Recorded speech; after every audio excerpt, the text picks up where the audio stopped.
Hello, let me know where you're from in the world and what time it is after liking this video.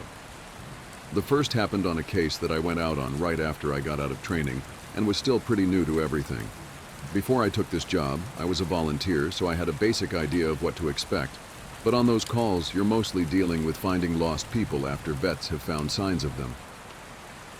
As an CR officer, you go out for all kinds of cases, from animal bites to heart attacks. This case got called in early in the morning from a young couple who were up on one of the trails that goes by the lake. The husband was completely hysterical, and we couldn't really figure out what was going on. We could hear the woman screaming in the background, and he was begging us to come up there right away. When we get there, we see him holding his wife, and she's got something in her arms. She's screaming these awful, almost animal-like screams, and he's sobbing. He sees us and he screams at us to help them, to please get an ambulance up there.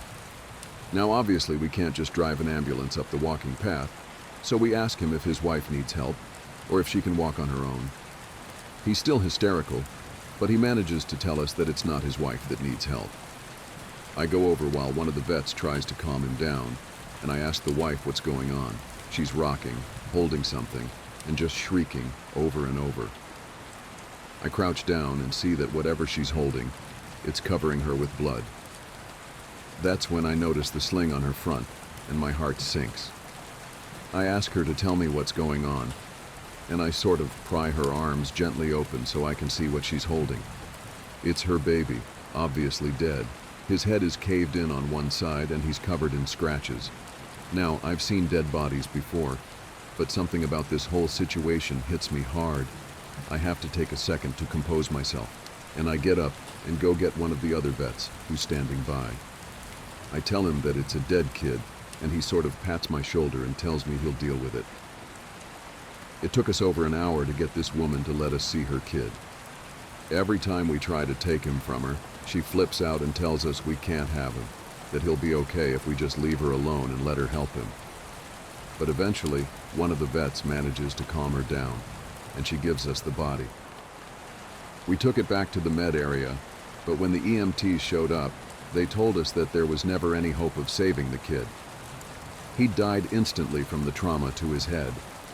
I was good buddies with one of the nurses who met them at the hospital, and she told me later what had happened. Turns out the couple had been walking with the baby in the sling, and they stopped because the kid was fussing. The dad takes the kid and is holding him, looking out over this little gully by the path. The mom comes to stand next to him, but she ends up stepping on a loose patch of soil and she trips. She falls into the dad, who drops the kid, who ends up falling about 20 feet down this little gully onto the rocks at the bottom. The dad climbed down and recovered the kid, but he'd fallen right on his head and was dead by the time he got there. The baby was only about 15 months old. It was a total freak accident, a series of events that coalesced into the worst possible outcome. Probably one of the more awful calls I've been on. I haven't seen a lot of animal bites in my time as an CR officer, mostly because there aren't that many animals that come around the area. While there are bears in the area, they tend to stay pretty far away from people, and sightings are highly unusual. Most of the animals you'll see are small ones, like coyotes, raccoons, or skunks. What we do see frequently, though, are moose. And let me tell you, moose are nasty fuckers. They'll chase after anything for any reason, and God help you if you get in between a female and its baby. One of the more amusing calls was of a guy who'd gotten chased down by an absolutely massive male moose and was stuck up a tree. Took us almost an hour to get him down, and when he was finally on solid ground again, he looks at me and says, "God damn, them fuckers is big up close." I guess that's not really a scary story, but we still laugh about that one. Running. It's the only time I've ever lost my composure like that, but something about it was so incredibly wrong, and neither of us wanted to stay out there anymore. When we got back to the rendezvous, we asked if anyone else had heard anything strange, but no one else knew what we were talking about. I know it sounds sort of anticlimactic, but that call fucked me up for a long time. As for the little girl, we never found a trace of her. We keep an eye out for her and all the other people who we've never found. But frankly, I doubt we'll ever find anything. Of the missing persons calls I've gone out on, only a handful have ever resulted in a complete disappearance, meaning no trace of the person and no body ever found. But sometimes, finding a body just leads to more questions than answers. Here are some of the bodies we've found that have become infamous in our team. A teenage boy whose remains were recovered almost a year after he vanished. We found the top of his skull, 2 finger bones, and his camera almost 40 miles from where he was last seen. The camera, sadly, was destroyed. The pelvis of an older man who had vanished a month earlier. That was all we found. The lower jaw and right foot of a 2-year-old boy on the highest peak of a ridge in the southern part of the park. The body of a 10-year-old girl with Down syndrome, almost 20 miles from where she'd vanished. She had died of exposure 3 weeks after going missing, and all of her clothes were intact except for her shoes and jacket. There were berries and cooked meat in her stomach when they did the autopsy. The coroner said it appeared as if someone had been taking care of her. There were no suspects ever identified. The frozen body of a 1-year-old baby, found a week after vanishing in the hollow trunk of a tree 10 miles from the area he was seen last. There was fresh milk found in his stomach, but his tongue was gone. A single vertebra and right kneecap of a 3-year-old girl, found in the snow almost 20 miles from the campground her family had been at the previous summer. Now on to a couple of the stories my friend told me. I mentioned that you were all interested in the stairs and you're in luck. He's had a closer encounter with them. Though he doesn't have any explanation for them, he does have a bit more experience with them than I do. My buddy has been an SAR officer for about 7 years. He started when he was a junior in college, and he had a very similar experience when he first encountered the stairs. His trainer told him almost the same thing mine did, which was to never go near, touch, or ascend them. For the first year, he did just that, but apparently his curiosity got the better of him, and on one call, he broke away from the line and went to go check a set of them out. He said they were about 10 miles from the path where a teenage girl had vanished, and the dogs were following a scent.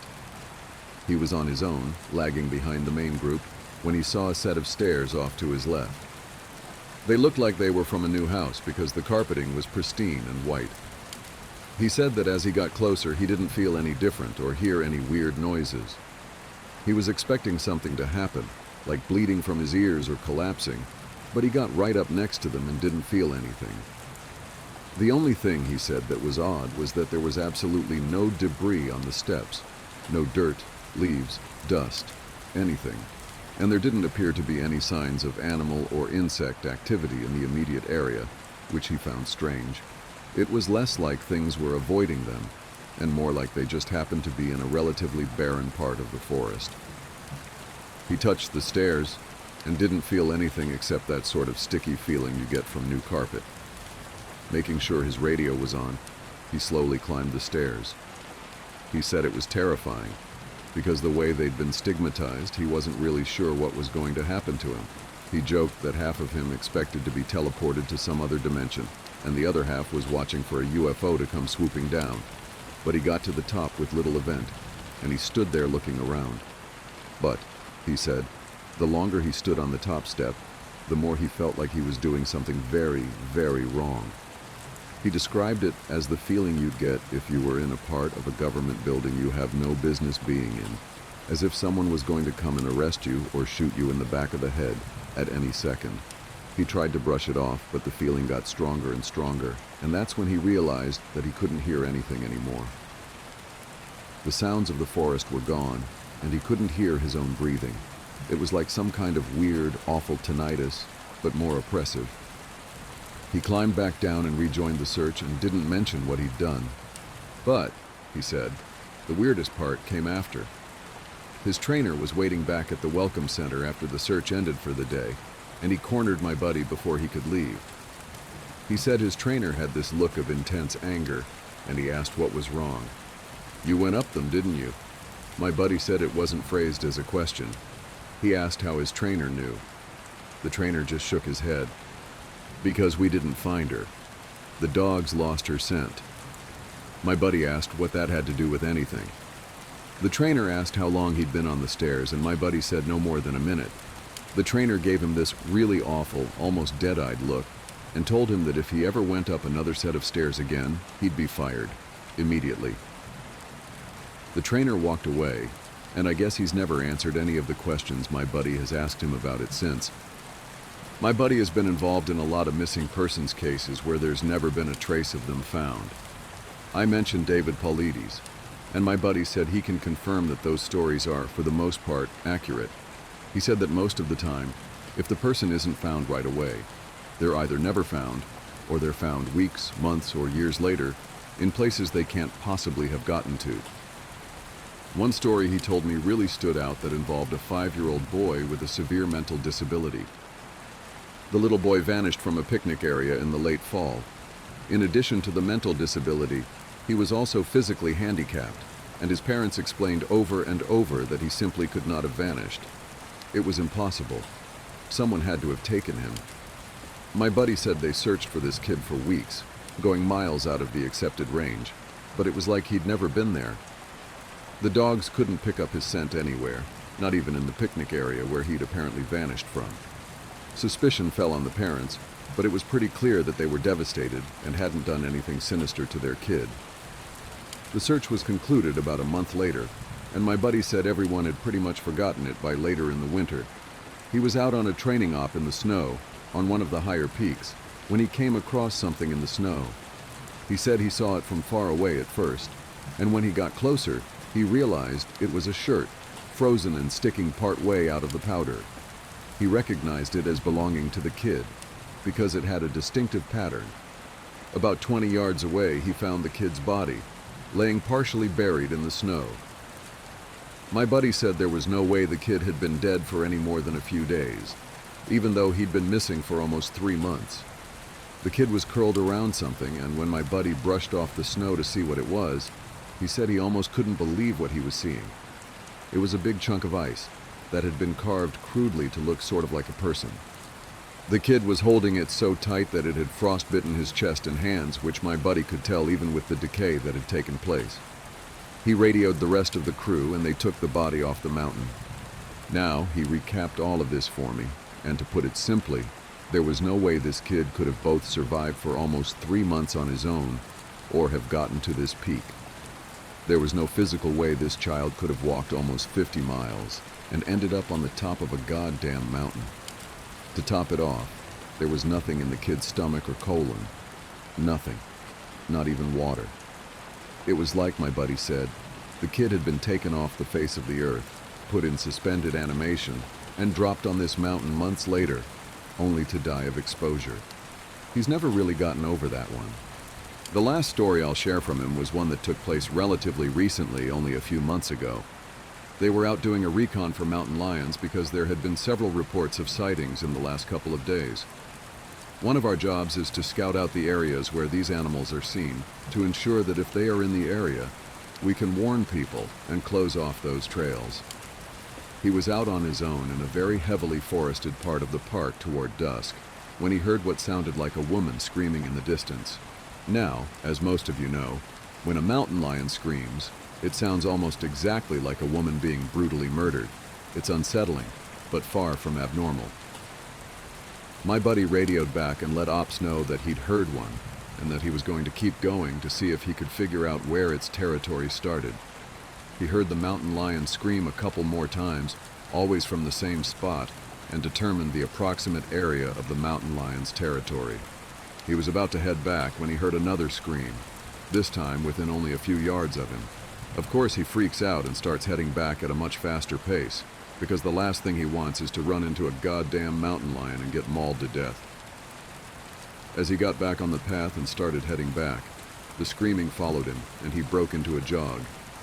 When he was about a mile from ops, the screaming stopped, and he turned around to see if it was following him. It was almost night by this point, but he said in the distance, just before the path rounded a corner, he could see what looked like a male figure. He called out to them, warning them that the paths were closed and that he needed to come back to the welcome center. The figure just stood there, and my buddy started to walk over. When he was about 10 yards away, the figure took, as he described, an impossibly long step toward him and let out the same scream my buddy had been hearing. My buddy didn't even say anything. He just turned and sprinted back to ops, never looking behind him. By the time he got back, the screaming had moved back into the woods. He didn't mention it to anyone else, just said that there was a mountain lion in the area and that they would need to close those paths until the animal could be located and moved. Eat my heart. I wish I could give a more romantic starting point, but I just don't have one. I didn't do bad in school. No Einstein, but I got by and kept my head down. I kept that up after getting into college, pursuing a major in English. Dealing with kids seemed like a nightmare, but teaching was something I thought I enjoyed. From the few times my friends asked for help with essays and explanations of one of the 1,000 poems we were expected to learn, I didn't have a mom at home, but I wasn't under any circumstances abandoned. My dad filled up both roles, tried his absolute hardest, and I'll always love my dad. He was a baker but got promoted over time and runs his own bakery. His bakery is how I met Scott. I was helping out with moving the pretzels from the storage room in the back to the front. Partially because of the pretzels being bought, mostly because of me stealing them and eating them. When he first came in, I took one glance, looked back at the pretzels, looked back at him, and saw him looking at me, and walked back to the storage room still holding a whole bag full of pretzels. My dad gave me the worst side eye I've received to date and gave me an all-knowing smirk stating, "I know you're trying to hide it, but I can see you blushing." From there, I only remember jumps in moments. From him becoming a regular, to asking to hang out. From friends to best friends. I wish the feelings went away for some pathetic reason. I wish I could have stayed his friend because I know how much easier it is to be forgiven when love isn't in the equation. I tried for so long to not think about him, but I couldn't. He was the foundation keeping my head up, and he was the only thing in my mind. I loved the way he fixed his middle part in the wind. I loved the way he laughed and how clean his teeth looked. I loved the way he smelled and how his hands looked. I loved the way he talked, the way he wouldn't let people be rude without reason but would try understanding every side. Every time I looked into his eyes, I saw a heavy heart with a soft inside, and I wanted it all to myself.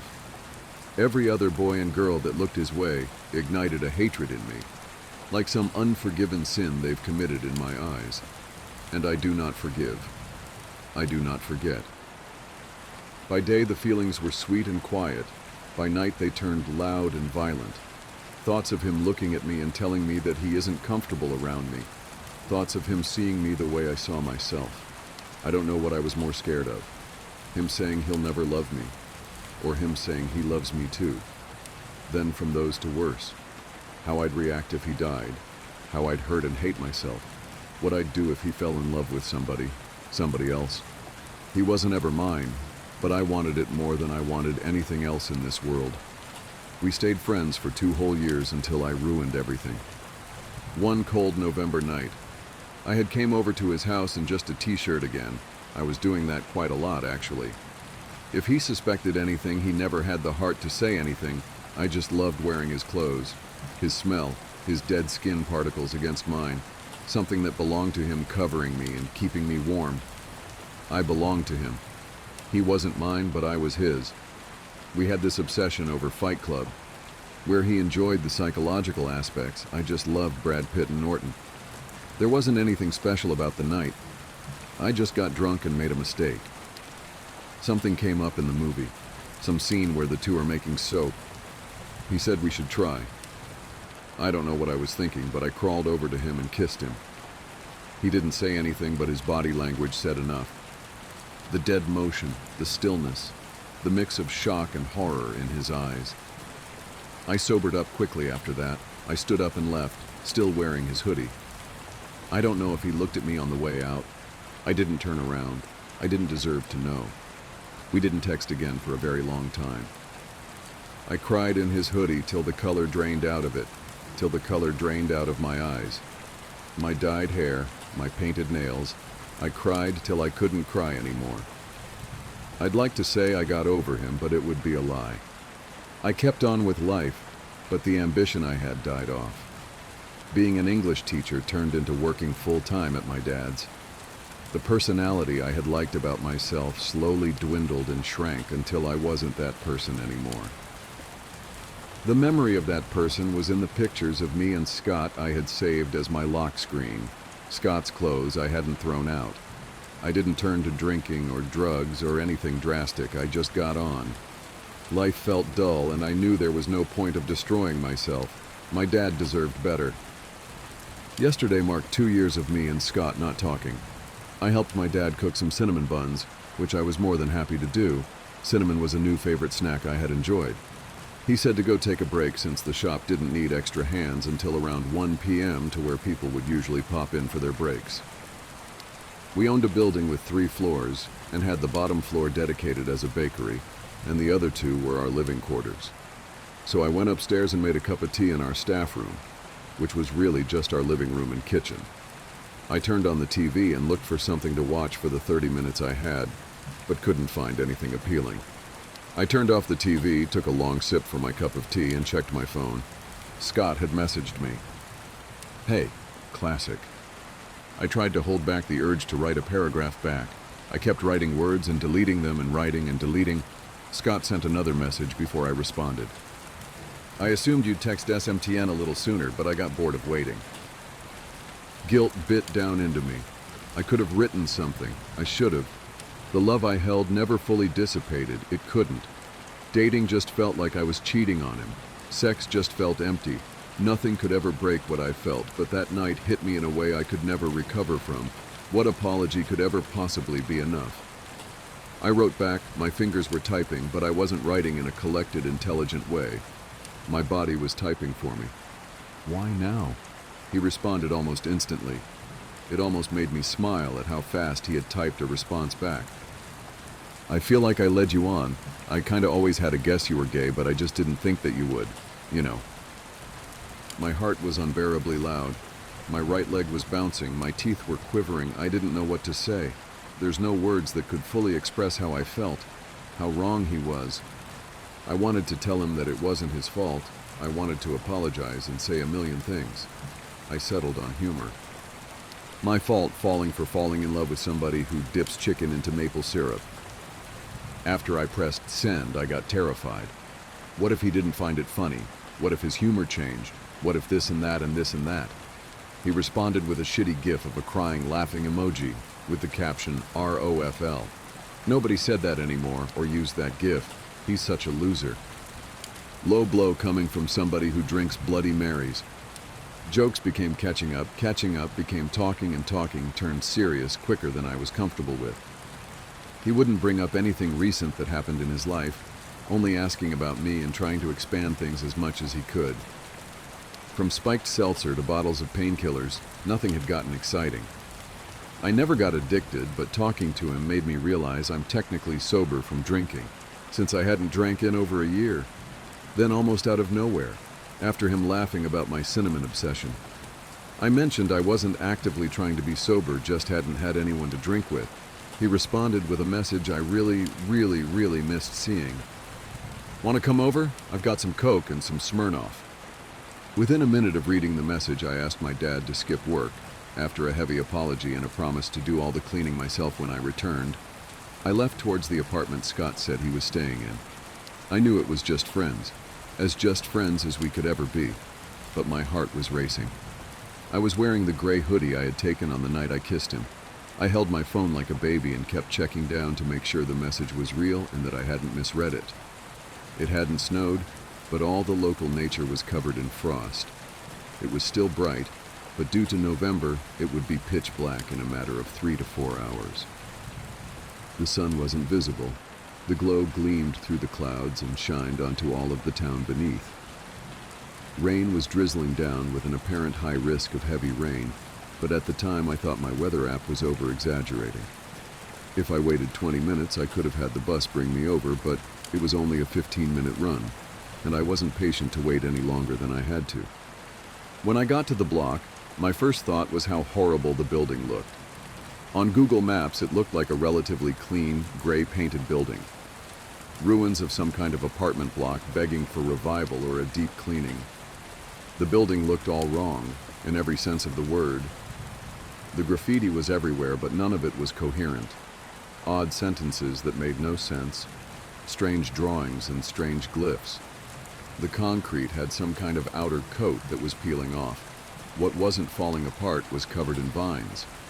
It stood out heavy in comparison to the two brightly painted yellow apartments on its left and right side. I went up looking for a buzzer but couldn't find a keypad or any way to contact a tenant. I had been behind on my phone bills and have not been prioritizing keeping my data paid, so I had no way to contact him. Half expecting it not to work, I pushed the graffiti-stained glass door. To my surprise, it opened. Dust and ancient cobwebs blew off the doors. Cold air blew out, as if the block had its own wind within it. I walked in and smelled heroin needles and crying women. Some kind of place tainted in heavy memories and violence. This couldn't have been right. I turned back and began to walk outside, but was greeted with heavy rain. I could have left. I was raised here. I'm adjusted to rain. Nothing was truly stopping me, but I knew this was the right place. I went onto Google Maps and traced each road and followed to the gray apartment sandwiched between two colorful ones back home. I was too confident to go home. I turned on my phone planning to see if I can still access maps without Wi-Fi, but got greeted with the last message from Scott. A new one had appeared. I love you. I glanced over it and saw it, but didn't fully process it at the moment. I checked back down and read each word letter. By. Letter. My heart ignited and I dropped my phone in a panic. It hit the concrete hard and I saw pieces of glass shatter and bounce away. I crouched down and picked up my phone. It went from a small crack to a huge one. Half my screen was a neon green and the bottom half a neon pink with white sectioned lines like cuts. Only the middle was visible, only the last text he had sent me. I knew he didn't. I got scared. What if he was doing something awful to himself? What if he just wanted to text his old friend goodbye? What if this was his goodbye? My mind snapped in a panic. What room was he in? I couldn't check my phone and I couldn't check each room in this block. Think, conversation. Laughing about eating habits, inviting me over, telling me the address. BTW, I'm in room 14, it's on the top floor, but don't take the elevator, it's on its last leg. 14. I shoved my phone into my pocket and went towards the stairs. The building didn't have any of its natural light, so I used the broken screen of my phone to light the way. There was a yellow stained rug on the floor of the stairs that followed me all the way up, each step squishing some kind of unknown fluid into the fabric of my runners.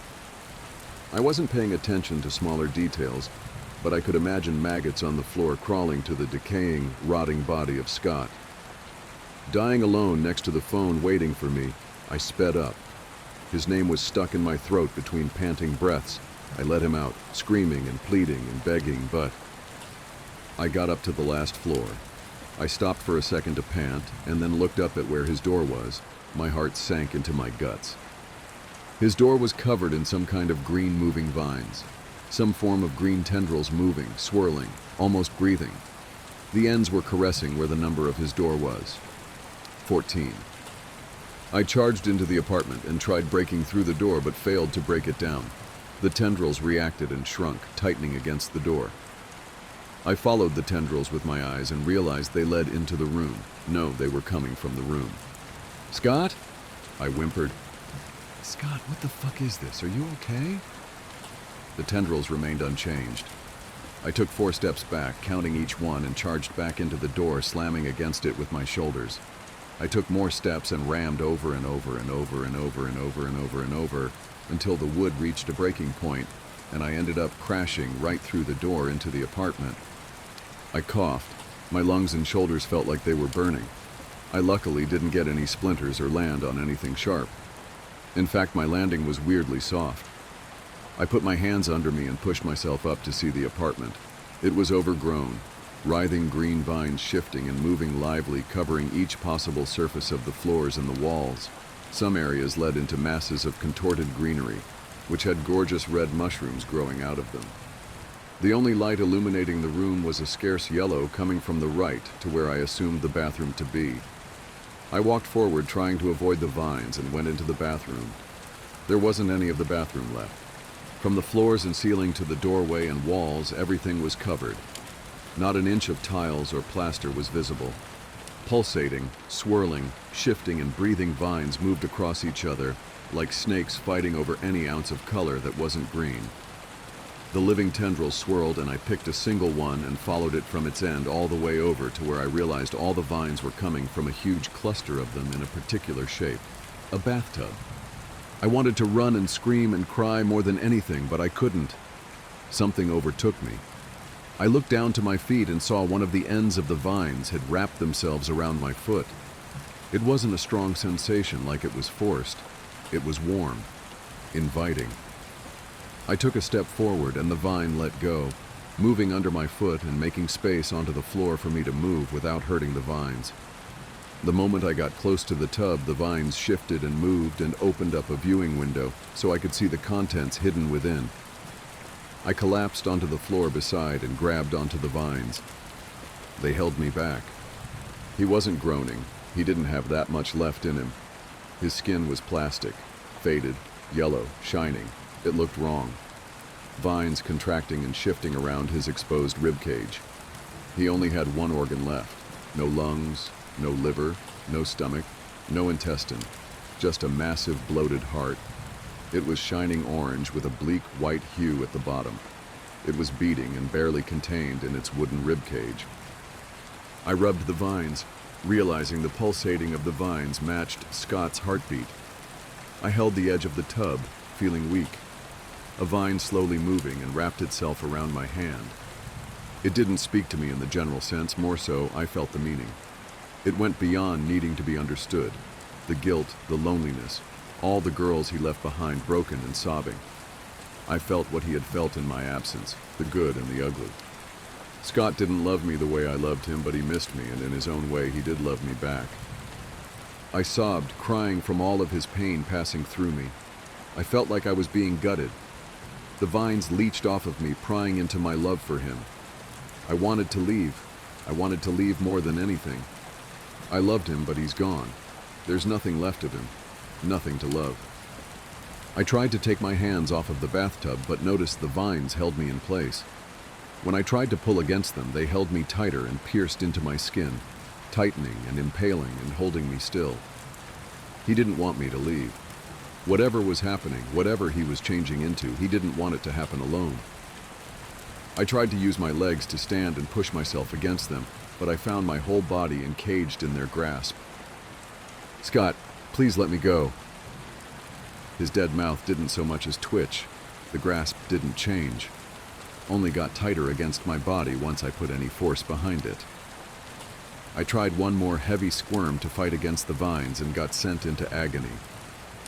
My arms, my legs, my hands, my thighs, all of them tightened and crushed my body, trying to lock me into position. The only thing I had any control of was my neck and my mouth.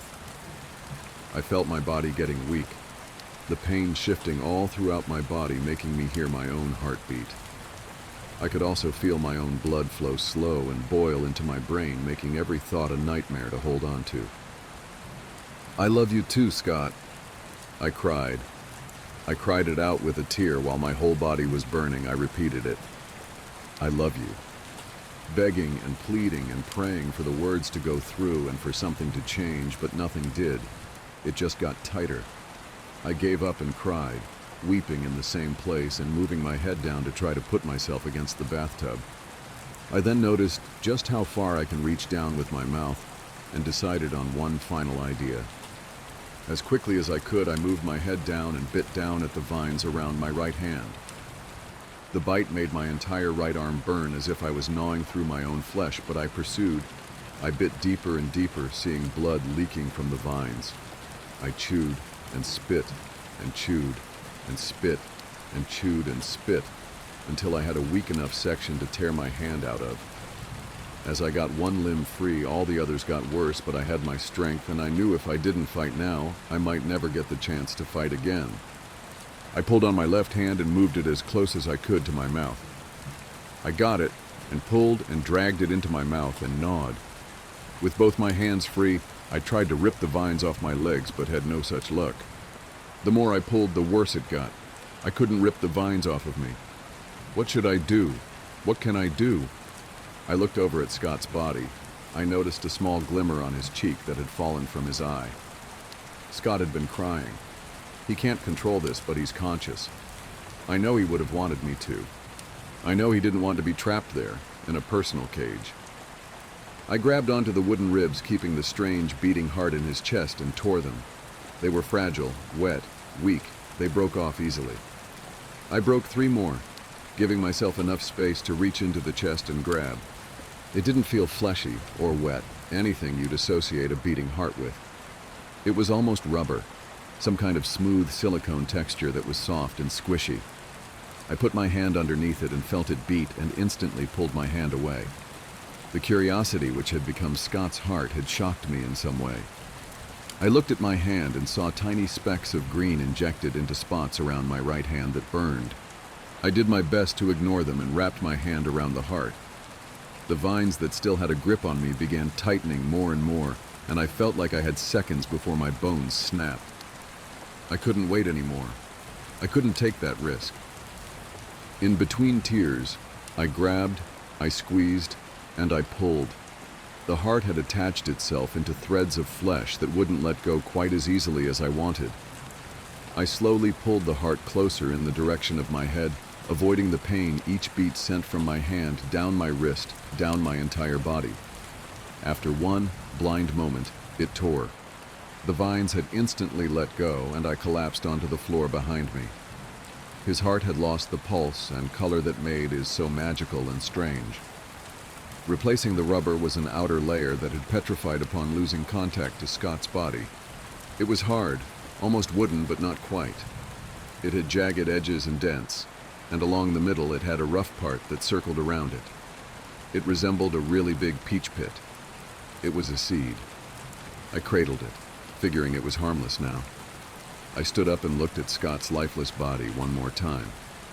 I weighed the pros and cons of kissing him, but settled on a fist bump, and through knot and agony cried out the last thing I'll ever tell Scott, something I'd rather keep to myself. I went home slowly, taking the rain in every drop at a time. Every noise, every car, every person, every splash of a puddle felt so inconceivable, so distant, so pointless. I walked home, and when I got home, I sat down into the corner and cried. I held what used to be Scott's heart against my chest as close to my heart as I could, and I cried. Didn't ever think I'd have to use a fucking flashlight again. My son Josh stormed into the house an hour ago, and I left to get us some food because the fridge had fuck all in it. Sure, the traffic was a little much, but 2 hours of time is not enough for what I came back to. The entire windows from the outside were almost entirely covered in thick, growing, writhing vines. They shifted and moved and rapidly expanded, reaching and clawing for more space to perch onto. I got out of the car without a slight thought of what to do. The vines found an open window and must have accidentally opened the door, as the vines reached out into the outside walls and the pavement lining the floor. Josh is still inside. I didn't have my phone, so I rummaged through an old camping bag in the trunk and found a flashlight. The battery was fucked, but hitting it brought it back for a few seconds, and I decided if it was all I could use, I would abuse it. The vines didn't tear, but they moved on their own accord to avoid whatever force was being put on them. I opened the door, and it slowly slithered away as if alive, while growing longer and longer, stretching itself as far outside as it could to. The small bakery with blue and white walls and a cozy feeling now looked as if abandoned and left to rot. The vines only allowed small beams of sunlight to pierce through the darkness, and whatever fit through the unforgiving tendrils came out in a similar color, painting every surface of wood in a sickening green hue. The vines continued shifting and contracting, grabbing and feeling around different chairs and counters. Any baked goods that came into contact with the vines instantly rotted and became covered in mold. I walked around to the back room where the staircase up to my living room was. The light from the windows didn't reach any further, so I smacked the light into submission and got to see the stairwell in its honest light. The tendrils wrapped around the ceiling, the walls and the floor, shifting once I changed my footing to slowly climb up or hold on to the walls for balance. Vines hung off of the ceiling, curling and moving into the air as if confused fingers trying to find a point of contact. the house was alive. I walked up the stairs as quickly as my fear allowed me. The living room was in a similar state of overgrowth, with one clear difference: vegetation, giant pink daisies coming out of the couch, glowing blue mushrooms growing from the green that had coated the TV. The vines seemed to be growing out of the stairs that led to the third floor, which led to Josh and I's bedrooms. The vines on the stairs here were thicker. They wouldn't move. They were stuck in place and thick, and I tried to avoid touching as many as I could, but there were just too many. Once I finally made it to my son's room, I opened the door, but the flashlight ran out of charge. I smacked it over and over, but the battery must have fully fried on the way up. "Josh?" I called out for my son, but no words came back to me. The only response was two green pulsating orbs I saw in the corner of his room beating together in unison. She sold happiness in glass jars. The poster read, "Happiness, sold in glass jars. Call today." And underneath the text was a phone number. I was walking home from a long, exhausting day of work when I caught a glimpse of the paper stapled on an old telephone pole. I took a picture of it, thinking it was amusing. I was going to show my wife once I got to our apartment, but I was caught up with chores and forgot about it. Dinner, dishes, laundry, packing a snack for our daughter, putting her to bed, then putting her toys away that she'd left out in the living room. Every night, it was the exact same routine. The next day, I awoke sleeping back to back with my wife. I always had to get up earlier than she did for my job, so I quietly got ready for the day and headed out the door. At work, I was updating the company's latest expense report. Most days were similar to this one.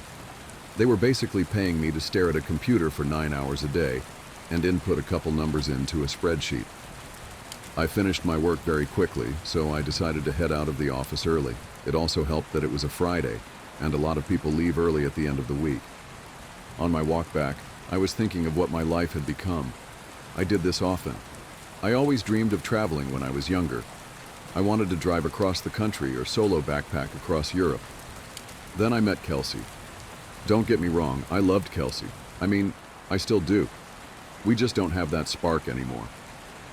When you meet someone and get in a relationship, whether it's meant to be or not, some of your personal life plans have to be put on hold.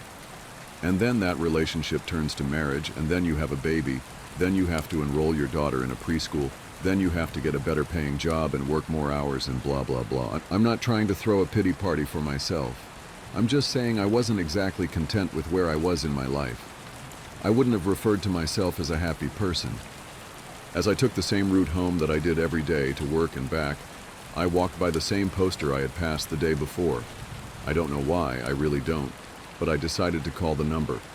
I figured it would be some joke. Maybe someone just picks up and says, "I love you," on the other end and hangs up. Or maybe it's a line to a sex worker. I had no idea what to expect. I called. It only rang once before someone picked up. "Hello?" a woman said. Hi, I'm calling about your poster, your ad?" "Oh, awesome," she said calmly. "When do you want to pick it up?" "Pick what up?" "The jar," she said, like it was the most obvious thing in the world.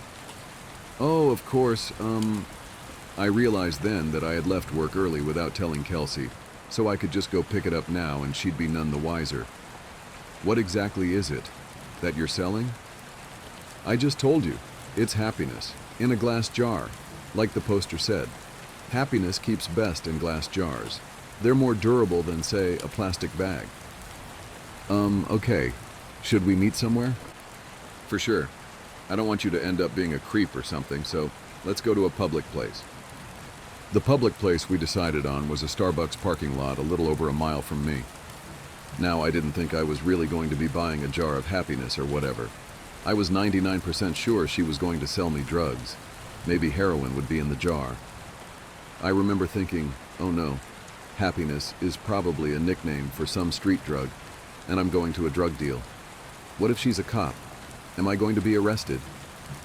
But something inside me told me to keep walking, and so I did. I stood outside and texted her. "Me, I'm here." Her, "Cool, be there in a second." Me, "What are you driving?" Her, "Silver Camry." And as her final text came through, I saw her car pull in. She took a spot not too far from where I stood. I could see there was no one else in the car, which put my kidnapping fear to rest. She opened her door and stood on the pavement, looking around until her eyes met mine. I gave her a little nod of acknowledgement. She simply responded by waving her hand, gesturing for me to come over to her car, so I did. She was young, maybe mid-20s, with curly golden hair. Her skin was pale and contrasted with the all-black outfit she was wearing. I thought she looked like Glinda the Good Witch from The Wizard of Oz had put on the Wicked Witch's clothes. "Nice day out," she said as a greeting. "Oh, yeah, it is. Hadn't really paid attention to it." "You were the one that called about the jar, right?" "Yeah, that was me." "Cool, well, here you go." She handed me a very small glass mason jar. It couldn't have been more than 2 inches tall. Inside of it was a light. Not a light bulb, just light. It was like someone bottled up sunshine. It glowed even in the mid-afternoon daylight. It looked like a tiny sun, or a tiny universe existing in this little crystal-walled home. I was admiring it with no attempt to hide the awe on my face. Pretty rad, isn't it? What is it? You've asked that like 3 different times, I think. My answer is still the same. It is happiness. Happiness in a glass jar. What do I do with it? Keep it, she said simply. If you have any problems, shoot me a text. She started to get into her car. Wait, I said. I thought you were selling this. How much is it? Don't worry, man, she said with a smile. You'll pay. She closed her door and I stepped out of her way as she backed up, then drove off. What the hell had just happened? What was I holding? I looked down at the jar again. Its radiance was simply mesmerizing. I put it in my pocket and could see its glow slightly through my pants. I began to walk home. What was just a nice sunny day quickly changed into a rainy one with clouds wrapping the sky. It was not forecasted that it would rain, or else I would have ridden the bus or subway to work that day. I jogged home trying not to get too drenched. I finally found shelter once I made it to my apartment building. I walked up to my door and found that my key wasn't on my key ring anymore. Shit, I can't believe I lost it again, I thought. I knocked on the door and said in a somewhat loud voice, "Hey babe, it's me. I don't know what happened to my key." I heard the door being unlocked from the other side. When the door opened, I was greeted by a large, heavy-set man with greasy hair and unkempt goatee. He said, "I think you got the wrong door, bud." "Oh," I said, disoriented. "My bad. Sorry. Have a good one." He let out a chuckle as he closed the door. Apartment number 33. I know that was my apartment. I know it was. I'd been in apartment 33 for 5 years now. But that was not my apartment. From what I could see inside, all the furniture was different. It was painted a different color. It was all wrong. I felt like I'd hit my head and was drugged. In that moment, nothing made sense. I pulled out my phone to call Kelsey so she could calm me down and tell me I just got confused for a second. But her contact wasn't in my phone. In fact, nothing was in my phone. I had no messages with her, no previous calls, no pictures. It was like my phone reset to its factory settings. Did that girl somehow switch my phone out when I wasn't looking? I would have just dialed Kelsey's number manually, but I couldn't quite remember it. I had known it by heart before, but not anymore. I needed to get back to the office. I had all my contacts backed up on my work computer. Since it was still raining, I hopped on the bus, which had a stop right in front of the apartment complex. I rode downtown toward my office, the whole time staring at my wet shoes, wondering what the hell was going on. We have a keycard access to our building, so only authorized personnel can get inside. I always keep my access card in my wallet, always. But, surprise, surprise, it wasn't there. I buzzed into the speaker we had for guests with appointments, or employees as a backup in case anyone lost or forgot their card. Buzz says, "Hey, this is Tim. I must have lost my card. My employee number is..." I stopped as I drew a blank. A voice came through the speaker. "Tim? You got cut out. What's your employee number?" I can't remember. That's fine. Just tell me your full name and department." Finance. I'm in finance. My full name is Tim Brooks." "1 second. About 30 seconds later, the man spoke to me again. We don't have a Tim Brooks working in this building. Did you have an appointment with someone? I backed up in surprise, almost tripping on my own feet. I had just been in that office an hour or two ago. What was happening to me? I felt like I was getting Alzheimer's, but going through every stage in one day. I stared at my hands, unsure if I was in the right body. I felt like the world around me was disintegrating. I wasn't in control. I was merely sitting inside somebody else's head, watching the world through their eyes. Just then, I got a text. I recognized the number immediately. It was that girl, the one who gave me the jar. I had forgotten all about it until I saw her text. Her. Hey, how's it going? I looked at my phone, dumbfounded. It made me angry she was so nonchalant about this. She knew what was going on. She had done this somehow. Me. What the hell did you do to me? Her. The worst is yet to come. I was astronomically close to just chucking my phone as far as I could in frustration. I took the jar out of my pocket. It looked unchanged, still glowing just as bright. What the fuck did you do? I yelled at the jar, realizing I probably looked like a lunatic. As I stared at its glistening glass, I realized something.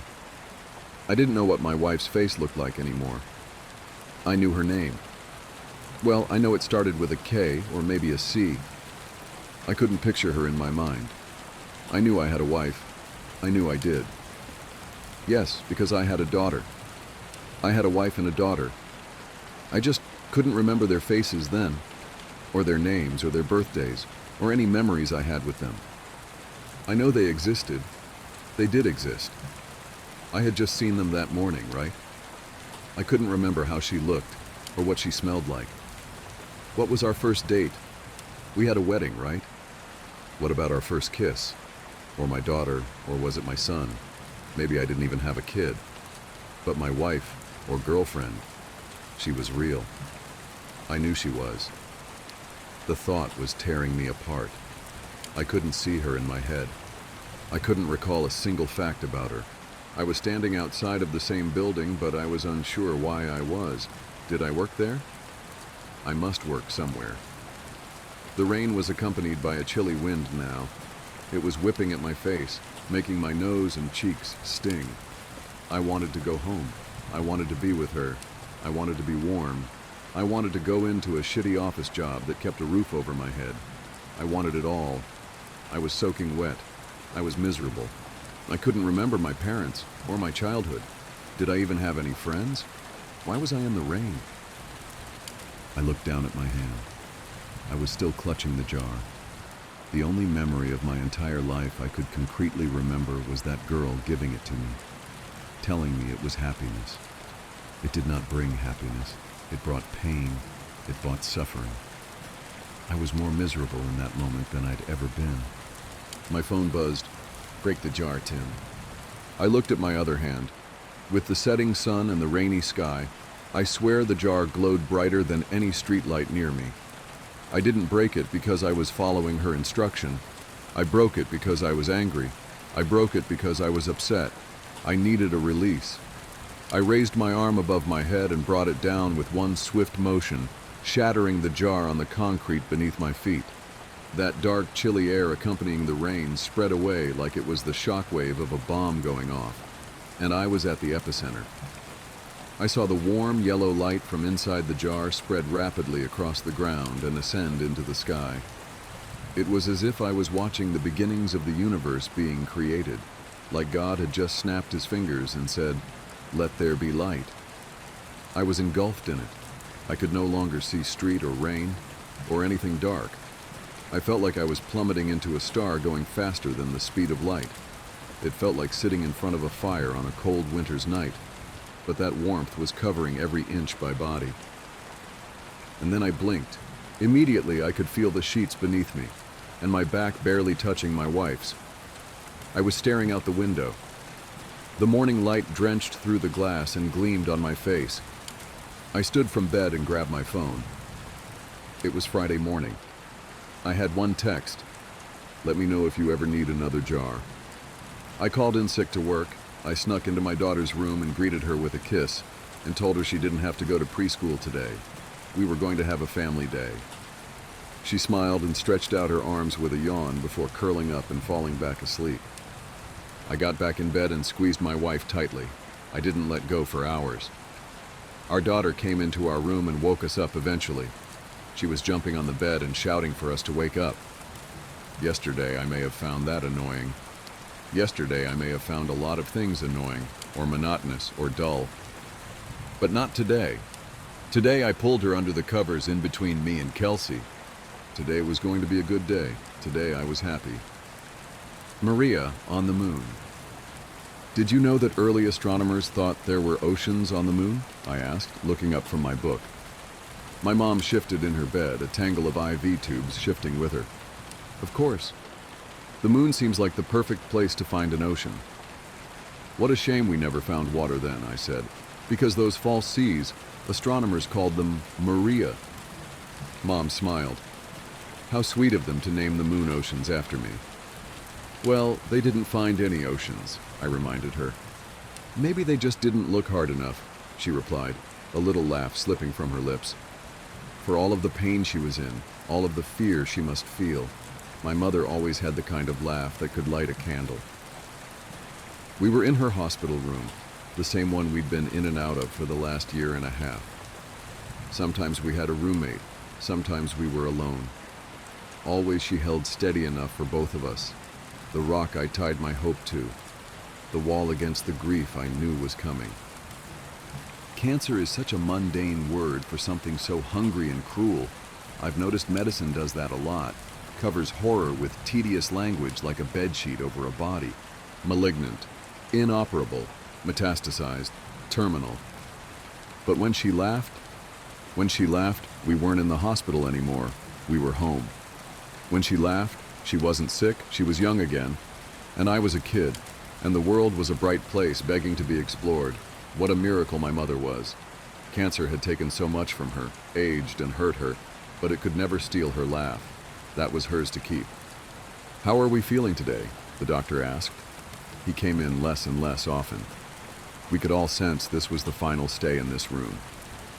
Just brilliant, Doc, my mom said, struggling to sit a little higher. We can still go dancing later if you'd like, though we'll have to ask for my son's blessing. Ever since his dad died, Brian's been very protective of me. I put on a stern face. I'll need to know your intentions are pure, Doctor. Bradshaw. As the driven snow, he played along. But I might need a rain check on the dance, Ms. Willen. I'm not as young as I used to be. He emphasized his age, running his fingers through gray-white hair. My mom tapped her bare scalp. Right there with you, Tiger, she said. Dr. Bradshaw smiled, but I could tell he was burdened. I saw him glance at the small idol I'd placed on my mother's nightstand. The talisman was a miniature oak tree carved from gray soapstone. There were 4 faces etched into the tree, a sentry against ill health and bitter spirits. I could tell the stone tree made the doctor uncomfortable. In all honesty, I had a tough time looking at the idol for more than a few seconds. The faces were each whittled in vivid expression. The face closest to my mother's bed was smiling kindly, and the face pointed towards the door was snarling, meant to ward away harm. The final 2 faces were both weeping. All 4 shapes were too human, too raw. There was a weirdness to the stone tree that put people on edge, but I'd grown used to every shade of weird you can imagine. My mother's side of the family was full of stories of unexplained luck and mysterious tragedy, whispered secrets and unexplained deaths. By all accounts, my maternal grandmother was either an honest-to-goodness witch or full-bore, high-caliber crazy, or both. Probably both. The stone tree was from a box of my grandmother's things I'd found in the attic earlier that month. Maybe it was just a coincidence, but my mom did seem to get a bit better when I'd brought in the talisman, at least for a little while. I was daydreaming about family history and the odd box while Dr. Bradshaw checked his charts and Mom's vitals. Can I talk to you for a moment? He asked, ripping me back to reality. Dr. Bradshaw tried to keep a light tone, but I could tell he didn't have good news. The hospital hallway smelled like ammonia and birthday cake. Someone must have had a party, maybe a patient, maybe a nurse. Strange how you remember the insignificant details while your world is crashing down around you. I'm so sorry, Dr. Bradshaw told me. The results came in this morning. It's spreading aggressively. We held it back as long as we could, Brian. Your mom is a fighter, but right now we just need to try to keep her as comfortable as we can. Brian? The wall was cracking, grief waiting on the other side, heavy and cold as an empty house. I'd known for months that this was the most likely outcome, but it still hurt to hear. Hurt worse than I could stomach. There's nothing left to try? I asked, fighting down the urge to throw up. Anything? Experimental? Untested? Anything? Dr. Bradshaw shook his head. I'm sorry. Sometimes we just run out of options. She fought a good fight.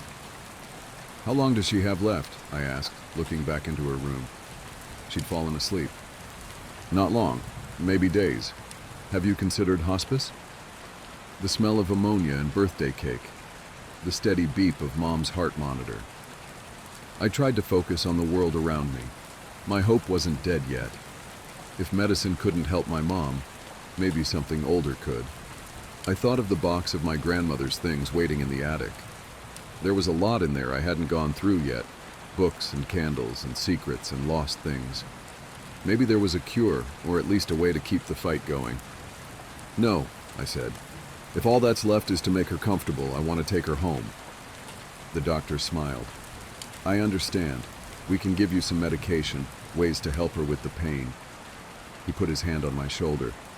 Your mom's been in a lot of pain, but she'll have peace soon. You've done all you can. I know, I lied. Thank you. Mom lived in a small ranch house 10 miles outside of town. There wasn't much in the way of neighbors besides some woods and a creek slithering through her yard. It was a windy, warm March afternoon when I took my dying mother home. That night I began my work. I was going to turn the house into a bunker, a maze death could never solve. I would keep my mother safe. I would find a way to keep her alive. The little red book was full of ideas. Running water was an obvious place to start. The creek behind the house was barely a trickle, but it should provide some coverage to the south side of the property. Salt was next, lining the doorways and window frames, then in an unbroken circle around the entire house. This step was to be repeated daily, the red book stressed, or even multiple times per day. Even a moderate breeze played holy havoc with any salt poured outside, so it was always best to trace and retrace every few hours. Water and salt were common defenses against man's oldest enemy and well known. The book offered other, less conventional advice. It took me nearly a week to finish carving the symbols and signs into the walls, the floors, even the trees on the property. Sometime around noon on the third day, on my back in the crawl space, etching strange marks onto the underside of the floor, it struck me how ridiculous I was acting. There was no proof that any of the information in the little red book was anything other than the delusional ramblings of a bizarre woman I'd only met once or twice as a child. For all I knew, the runes meant to ward off death were actually a grocery list written in Cantonese. But I was desperate, and every time I saw my mother, she looked frailer, more fragile. So I continued carving and praying and building layers upon layers of protections to keep death far away. Making my marks took me all over the property. It was a big yard, nearly 3 acres that blended gradually into the surrounding forest. I wasn't able to pinpoint the exact boundary where cultivated met nature. The edges simply bled together. But I did my best to create a clean border with lines between the symbols. I'd always loved the wildness here.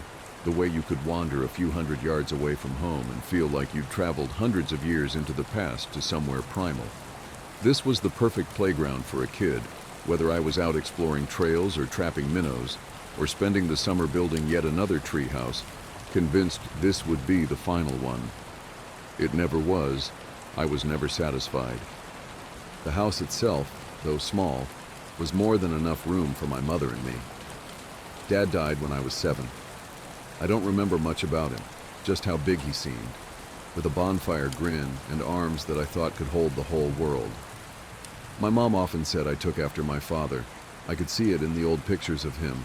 We had the same eyes, green as moss in the summer, and the same fiery shock of red hair, enemy to every comb on the planet. The sicker Mom got, the more often she called me by my father's name. I worried when she drifted away like that. but a part of me was proud she'd mistake me for him. After all of the symbols were carved, there were a few steps left in the book to deter death from visiting. There were dozens of charms and talismans in the bottom of the old box in the attic. I sat up there, combing through everything my grandmother left behind, referencing the red book, pushing the tiny charms into tidy piles. None of the idols were larger than my thumb. Some were iron and others were wood. Some were heavy, others light. All of them were uncomfortable to look at or touch. The attic was drafty, but not nearly enough to explain the cold that burrowed into me as I sorted the charms. I'm not particularly tall, but the attic felt like it was designed for dolls. Beams so low I couldn't even walk bent over. I moved around on my knees, rough floorboards threatening splinters even through my jeans. I could have taken the box downstairs where I'd have more room, but the idea filled me with a deep unease. It seemed better to leave the box up in the attic, only taking down objects as I needed them. Up here, at least, my grandmother's items, her legacy was quarantined. The red book was very specific about the distribution of the totems around the house and property. I walked carefully through my mom's backyard, boots plopping in and out of mud, compass in hand. It had rained nearly every day since I'd taken my mom home from the hospital. I knew it was almost certainly a coincidence, but couldn't help wonder if the soft curtains of rain falling to the ground were for her. I placed charms in a compass rose with the house in the middle. The most disturbing objects were given places of honor at each cardinal direction. Water, salt, wards, charms, all placed carefully, intentionally. My grandmother's book promised that these would offer some degree of protection against the inevitability of death. The symbols would confuse it, the talismans distract it, and the water and salt make barriers to slow it down. But death might still find a crack to slip through, so the red book recommended one final trick. There was a small candle in the bottom of the box, dirty white as stained paper. When I took the candle from its case, the smell made me gag. Have you ever walked past a portable toilet in the dog days of summer? When it's so hot the blue plastic has started to warp and bubble? Imagine that smell distilled into a finger's worth of wax. I brought the candle downstairs, placed it on the dining room table, and set it alight. The wick caught immediately, the flame burning an unusual red-brown. No heat came off of the candle, and it actually seemed cooler the closer I moved my hand to the fire. Once the wax began to melt, the smell was 10 times worse than it was back in the attic. I choked down a greasy sickness crawling up my throat and quickly left the room, shutting the French doors as I went. That helped trap the odor, but I couldn't shake the sense of nausea. I went to check on my mother. "Do you remember the day you ran away?" my mom asked, sitting in her bed, lunch untouched on the nightstand beside her. I didn't think she had any weight left to lose before she was nothing but bone and memory. Her skin was rice paper over a frame that seemed smaller every day. Her eyes, though, no matter how fragile the rest of her became, remained two little lanterns against the dark, blue and bright and alive. "I didn't make it very far," I answered, "and I wasn't really running away, only stretching my legs." Mom smiled. "You told me you were leaving for the circus. You wanted to be either a lion tamer or a strong man or maybe a fire eater." I think I wanted to be all of that combined. Young me was big on multitasking. My mother turned, so she was looking out the window into the yard. "I was so scared when I found your note, the one saying you were leaving. My hands were shaking like you wouldn't believe when I called the sheriff and then Mr. Jonas down the way. It felt like we were searching for you for half the night, even though it couldn't have been more than an hour before we found you there, lost in the woods, wandering around and shivering. You hadn't even brought a jacket." I sat next to my mom on the bed. "Yeah, I didn't exactly plan ahead for my circus escape. I remember getting over the idea real quick, but I couldn't find my way back. I'm glad you found me." "I'm glad too," my mother said, and I noticed her wipe away a tear. "I'm so glad. That hour you were gone, Brian, that was the most afraid I've ever been. Afraid we wouldn't find you. Afraid you might be hurt or worse. I couldn't hardly breathe through the fear. Then suddenly, you were there and the relief nearly knocked me over. I think we stayed up together the rest of the night watching the stars. I wanted to make sure you could find the North Star in case you ever got lost again. She turned back to me, reached out her thin hand and placed it over mine. There were still tears in her eyes, but she smiled her lighthouse smile, and for a moment, I saw her just as she used to be, just as she was the night I ran away and my mom found me. I squeezed her hand. I was scared too. I was afraid I'd be stuck out there. What made you think of it? Well, I've been thinking a lot about dying lately, and... Don't, I interrupted. Don't talk like that. You're not going anywhere, not for a long time. It's okay, she said, squeezing my hand back. It's okay. I've known real fear, and what I'm feeling now. It's not like that. I'm scared, I guess, but I'm at peace with it. I had such a beautiful life. I'm so glad I got to meet you, to be your mom. I'm glad too, I whispered, voice breaking on the last word.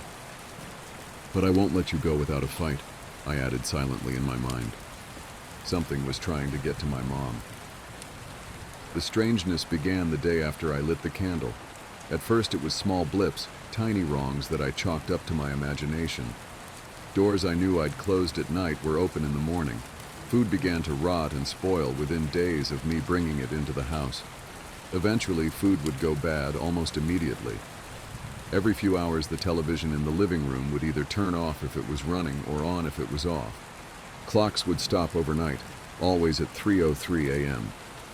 Shadows began sticking to the corners of rooms independent of any light sources. The shadows were stubborn, and they would linger for as long as I would stare, then disappear when I blinked.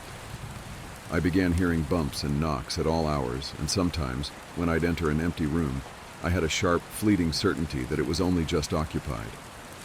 I avoided the dining room except to check in twice a day to see if the candle was still burning. The smell was vicious and would claw its way into your throat and nostrils the moment it was given a chance. I kept the door to the room shut and kept air fresheners running in the surrounding rooms 24/7.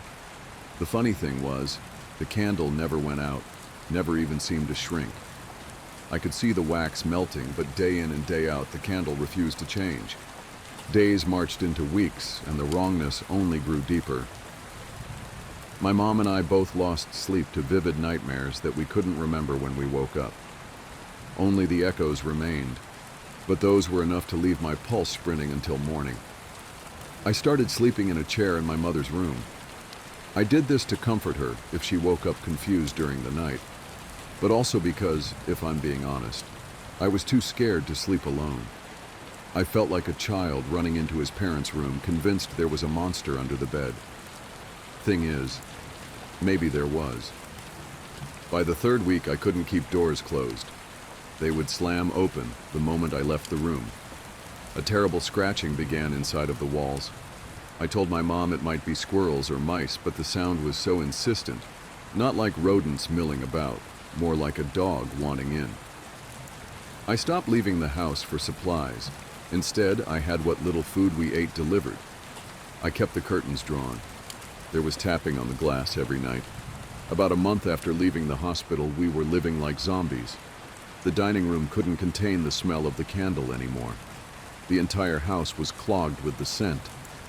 Tiny noises had graduated into full-on laughs and screams and whispers in the rooms around us. Something kicked the bathroom door so hard while I was taking a shower that the hinges warped. I covered every mirror in the house.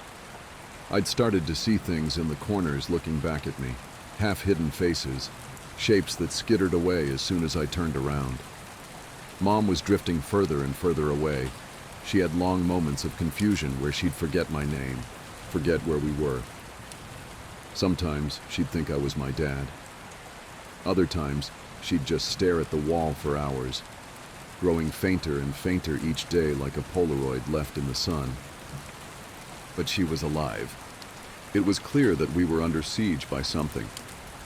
My world shrank to only one room, and every trip to the bathroom, or to answer the door for food, felt like going over the trenches. The noises kept getting worse and worse, the shadows closer, the sense of movement around the house sharper. Every now and then I would feel hot breath on the back of my neck or walk through a cold patch hanging in the air. I stopped bothering redrawing the lines of salt around the house. I knew deep in my bones that as long as the sickly candle burned, death could not take my mom away.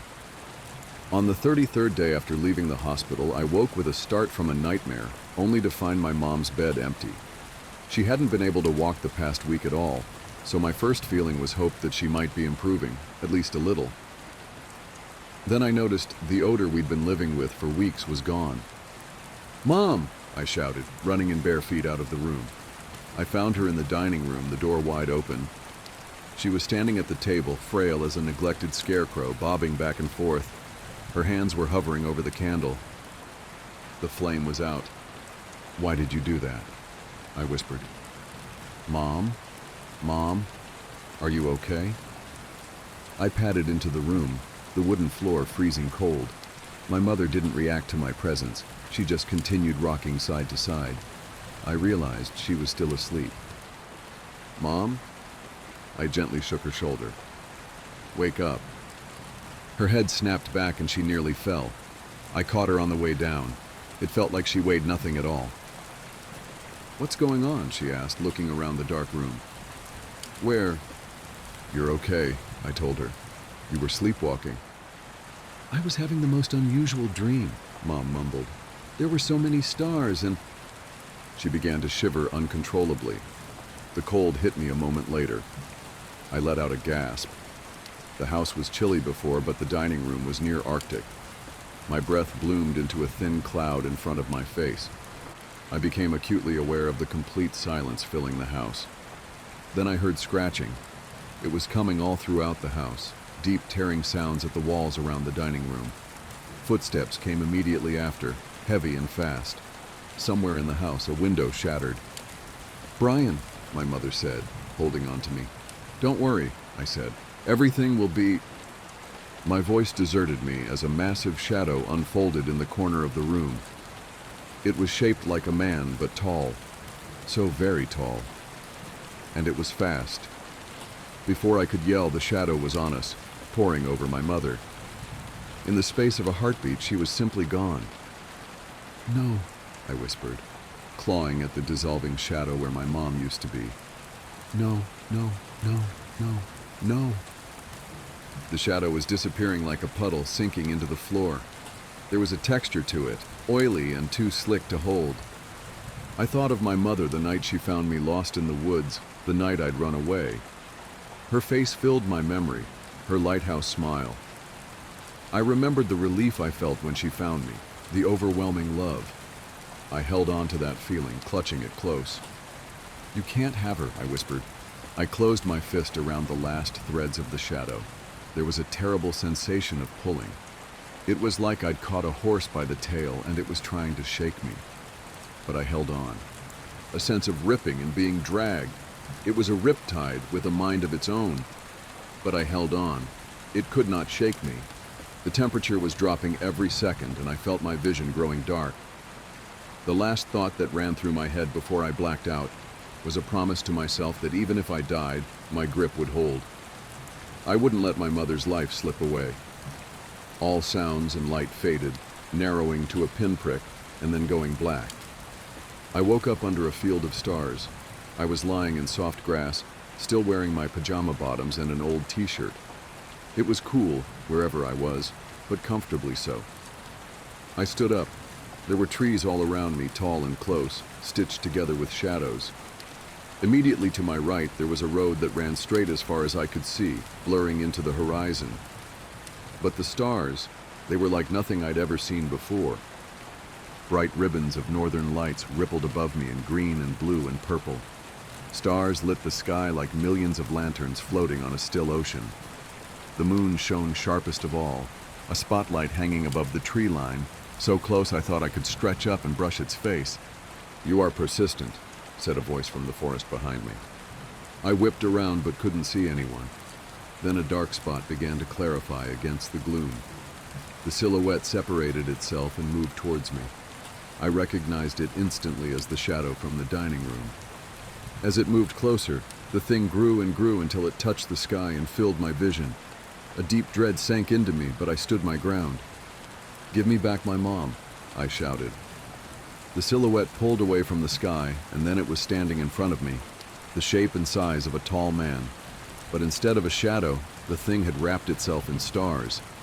Miniature constellations drifted across its body, floating slowly like a time-lapse of a clear night sky. Burning brightest was the North Star, blue and warm. The space between the stars was absolute black, not a shadow but a complete absence of light. It was the most beautiful, terrifying thing I'd ever seen. "What are you?" I whispered. "You know," it replied. "Give her back," I begged. "Please, give her back." "I can't. It's her time. Past her time. You delayed me. Delayed her." I clenched my fists. "She didn't get enough time. I didn't get enough time. It's not right. It's not fair." "Of course it's not fair," the starry thing said. "But it is right. You each have your time. And at the end of it, there's me. And there is a road.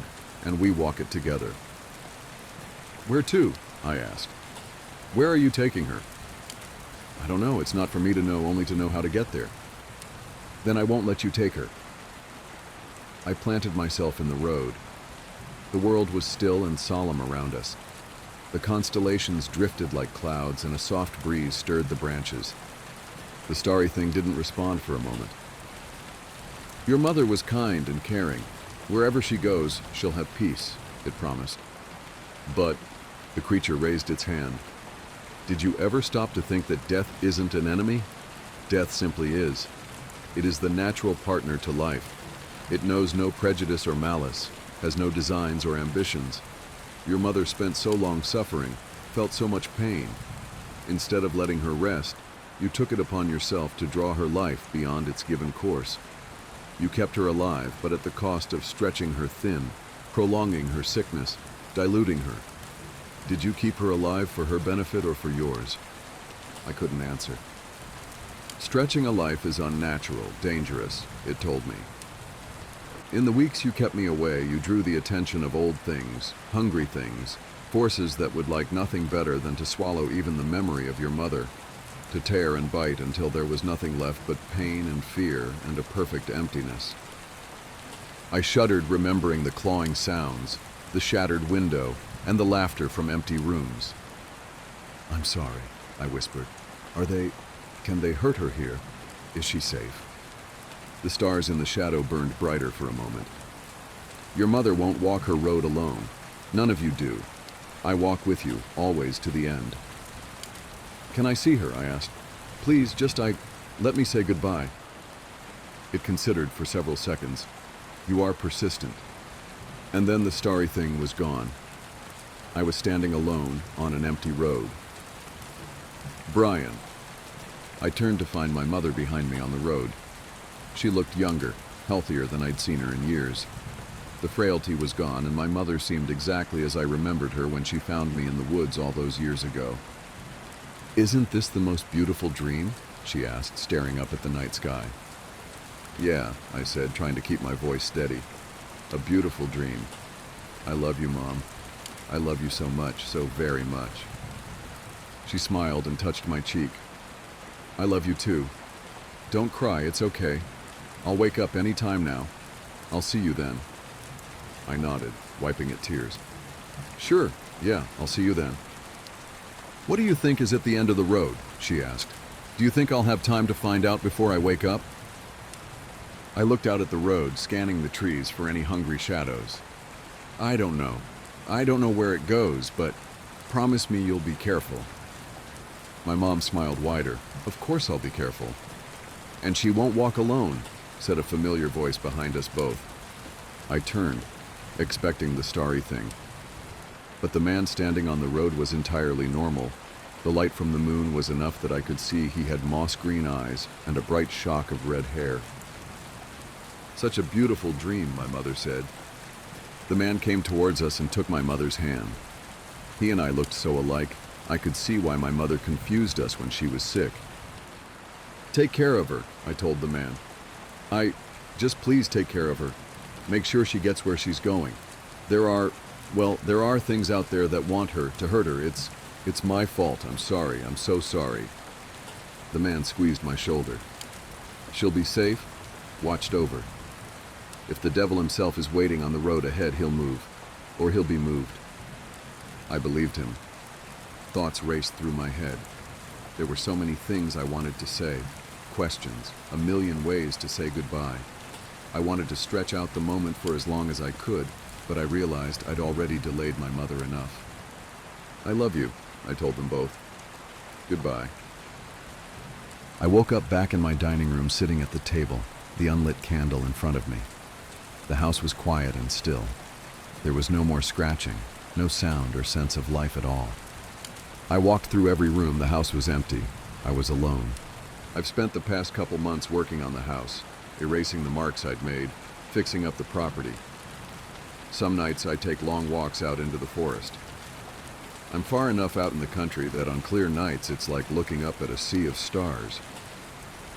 I think about my parents the most during those walks. I grieve and remember in my own way. And I wonder where their road went, if they're still traveling or if they reached their destination. I hope that their road takes them strange and beautiful places. When I walk at night, I look up for the North Star to keep from getting lost. Maybe they do the same. When it's full, I also look up towards the moon. I wonder if my parents had a chance to visit, to search for hidden oceans. I like to think they did, that the moon has at least one Maria, the one I love most. The water park I worked at last summer obtained a shark statue that was discovered abandoned in a lake. They should have left it there. The summer Texas air hung heavy and thick, clinging to everything like a wet blanket, even as the evening sun dipped low. My name is Oliver, and for me, it was just another shift at Schlitterbahn Water Park. My new maintenance tech gig was a decent step up from pulling all-nighters at Waffle House, even if it meant wrestling with chlorine levels and clearing out gross drains. But tonight's task was different. Tonight, I had to dive to the bottom of the Maw. This wasn't just any water slide. The Maw was the park's newest, biggest, and without a doubt, its most unique attraction. It was a giant slide, but the real showstopper was at the very end.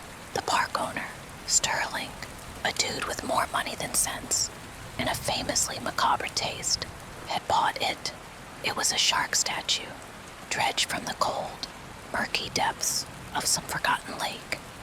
According to Reddit, the statue was a prop from a low-budget horror flick, sunk by its creators to startle unsuspecting divers after production wrapped. I'd seen the pictures online, the ones that popped up if you dared to search for abandoned lake shark statue. They were unsettling, sure, but more fascinating than frightening to me. Just a big, weird piece of art. A quick warning, if you have even the slightest bit of submechanophobia, don't look them up. This massive, great white, its head frozen in a bizarre, vague smile that looked almost unintentional. A subtle, upward curl at the corners of its mouth that just seemed off. But to me, it looked cool as hell in the pictures. Sterling had spent a fortune retrieving it, then even more, having it mechanized.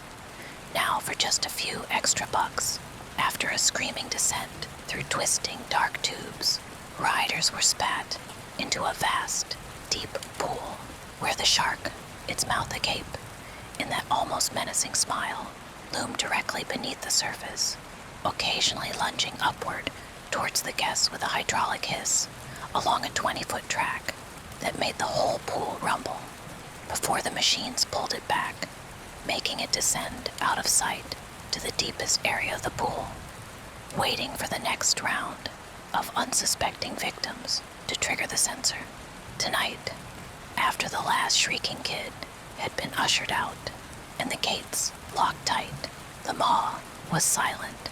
Not just quiet, but a profound, almost oppressive stillness that felt strangely peaceful. I ran through my checklist, filters, pressure gauges, and then the shark itself.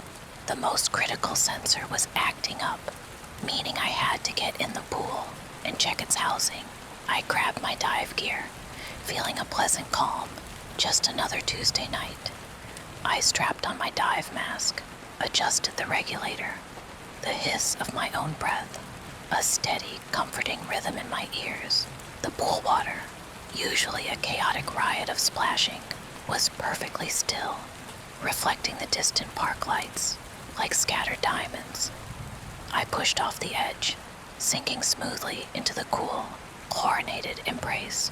The world above vanished in a ripple, leaving me suspended in a dim, watery silence.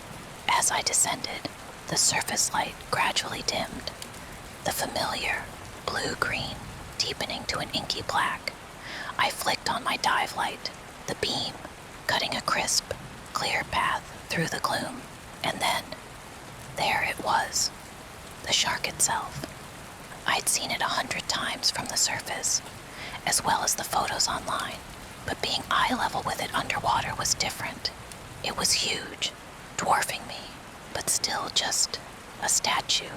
Its cold, unseeing eyes, twin black voids, didn't bother me, but that smile, so odd, that faint, almost evil-like curl at the corners of its mouth. I figured it was just how the mold settled, a trick of the artist's hand. It seemed to expand slightly in the low light, but that was just the water, the lack of real vision, a mild curiosity, and nothing more. At least that's what I told myself. I forced myself to focus, kicking slowly, deliberately, towards the shark's head. The faulty sensor was located near its jawline. The water directly around the shark was surprisingly clear, almost unnaturally so, as if the massive form repelled the usual murk, granting me an unobstructed view. As I drew closer, the details sharpened. The rough pock texture of its fiberglass skin, somehow organic despite its artificiality. The perfectly formed teeth, each one a predatory shard. And that smile, the one that just didn't quite sit right, seemed to deepen, not wider, not more aggressive, just deeper, a subtle crinkle around its mouth that hadn't been there before. I paused, treading water. Must be the angle, or maybe a trick of my dive light, bouncing off the contours. I took a steadying breath, the sound loud and calm in my ears. Just a statue, I murmured, the words a garbled bubble, just fiberglass and hydraulics. I forced my fingers back to the panel, finding the latch. I finally got it open, revealing a tangle of wires. I quickly checked the connections, nudging a loose one back into place. Done. I started to close the panel, already thinking about getting out and grabbing a cold bottle of sweet tea. Just as my fingers brushed the panel to close it, I glanced up. The shark's head seemed to have shifted a fraction, the subtle tilt to the left, a bit more pronounced, and the smile, it had deepened, just a hair more, a hint of something sly, almost knowing, in its fixed grin. A prickle of unease finally touched my calm, an uninvited chill under my wetsuit. I blinked, shaking my head. Currents. Gotta be the currents. I pushed off the statue, kicking backward. I felt a deep but very brief vibration that seemed to emanate from around the statue itself. My heart gave a little thump, a nervous flutter. Okay, that was weird. The hydraulics were offline. The park was deserted. I was the only one here. Must have shifted slightly with the water currents, or maybe I'd bumped it. I needed to get this done. I needed to check the track itself, where the shark slid. That would mean swimming past it, to its flank, towards where the tail would be. I hesitated for a fraction of a second, that strange, unsettling feeling growing, but I pushed it down. It was silly to be spooked by a hunk of fiberglass and paint. With a deep breath, I swam past the shark's massive, immobile head, past its still body, until I was almost at the tail end of the mechanism, my back to the sharks in its entirety. I worked quickly, checking the rollers on the submerged track, my light beam dancing over the metal. The familiar routine, a welcome distraction from the rising unease. As I pulled my gloved hand back to adjust my light, a sudden, sharp click echoed through the water. It was loud, like metallic and unsettling, almost like teeth clinking together. And it was too close. My breath hitched. A sudden, involuntary spasm. The sound was too precise, too deliberate to have been an accident. My mind screamed at me to spin around, to see, but my body was suddenly paralyzed, muscles locked, refusing to obey. The silence that followed the click was even worse. A heavy, expectant quiet that seemed to hum around me. Every nerve ending in my body screamed wrong, wrong, wrong. I steadied my light, my fingers fumbling, and as I started to attempt to calm myself, a sudden, oppressive cold radiated from behind me, making the terror that was in my blood run even deeper with each passing second. It wasn't the water. It was a presence, a chilling weight, a suffocating awareness that filled the space directly behind me. Slowly, reluctantly, as my whole body screaming in protest, my head swiveled and my entire body froze in its tracks. I couldn't breathe. I couldn't move. I couldn't think. All I could do was stare in horror at the sight before me. The shark. It was no longer facing forward. Its head merely tilted. No, no, no. It hadn't even just tilted further, a gradual nor a deliberate lean into my personal space. Its entire body was turned completely on its axis, now facing me head on. Its nose was now only a mere 5 feet away from the protective glass of my mask. Its mouth, already agape, seemed to widen, a slow, silent stretch of its impossibly broad jaw that swallowed more of the dim light from my beam. The grin was not just vague, deep, or sly anymore. It was a monstrous, impossible rictus of pure, menacing evil. It stretched impossibly wide, pulling back, back, back, until its lips seemed to tear, revealing every single one of its impossibly white, jagged teeth, each one a perfect, ancient blade. Its eyes, those dead, black, unseeing eyes, were now ablaze with a malevolent, hungry glee, reflecting my own terrified, distorted face in their depth. It was still immobile, as it always had been, still as night, but its expression showed a sliver of hidden mortality that shook me to my core. It wasn't just watching me, it was savoring my terror. A silent, yet deafening laugh in its fixed, demonic smile. A cruel amusement in its paralyzing gaze. It was alive, and it was playing with me. Oh, fuck. I didn't bother with my tools. I kicked with desperate, frantic, soul-shattering force, propelled by pure, primal terror through the water, the silent grin of the maw. Its eyes lit up with sinister delight, burned itself into my mind, its own special brand of terror. I clawed my way upwards, kicking and thrashing, desperate to break the surface, to escape the crushing darkness. My lungs burned, screaming for air, the dim outlines of the surface lights shimmering tantalizingly above. I was halfway there, a choked sob bubbling from my throat. When I couldn't help myself, I took one last, terrified, agonizing look back. The track was there, but the fucking shark was gone. Nothing but the wavering reflection of the park lights and the silent, swirling chlorine. No, no, no, no, no, no, no. I thrashed and kicked furiously towards the lights that swore me my safety, my eyes playing tricks on me. Every bubbly wave from my erratic movements that momentarily obstructed the few inches of clear vision I had was a fin and a flash of a gigantic tooth. The surface seemed a million miles away.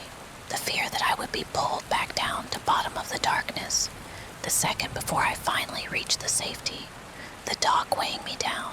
But I scrambled out of the pool, tearing off my mask, my breath coming in ragged, painful, heaving sobs that racked my whole body.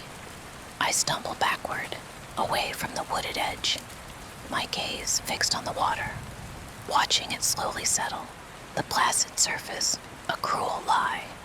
I knew it wasn't empty. That fucking thing was still there, somewhere.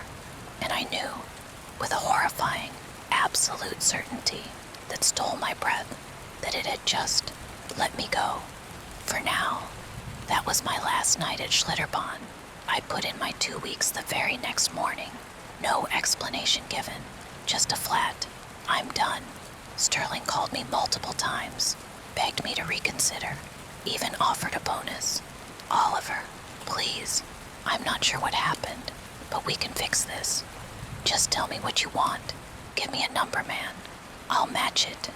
But I just hung up. I couldn't set foot in that place again, especially not near that pool. The thought of that black fucking abyss beneath the water of that pool was enough to make me gag. As it would turn out, the park closed down for good. A few months later, the official line was unforeseen operational difficulties. But everyone knew it was just code, for we can't tell you why, but it's bad. A few days later, Sterling just dropped off the face of the earth, and no one has seen or heard from him in a year. They never mentioned the shark in any capacity. It was never spoken of again, almost like they had done their due diligence to erase the fact that it even existed.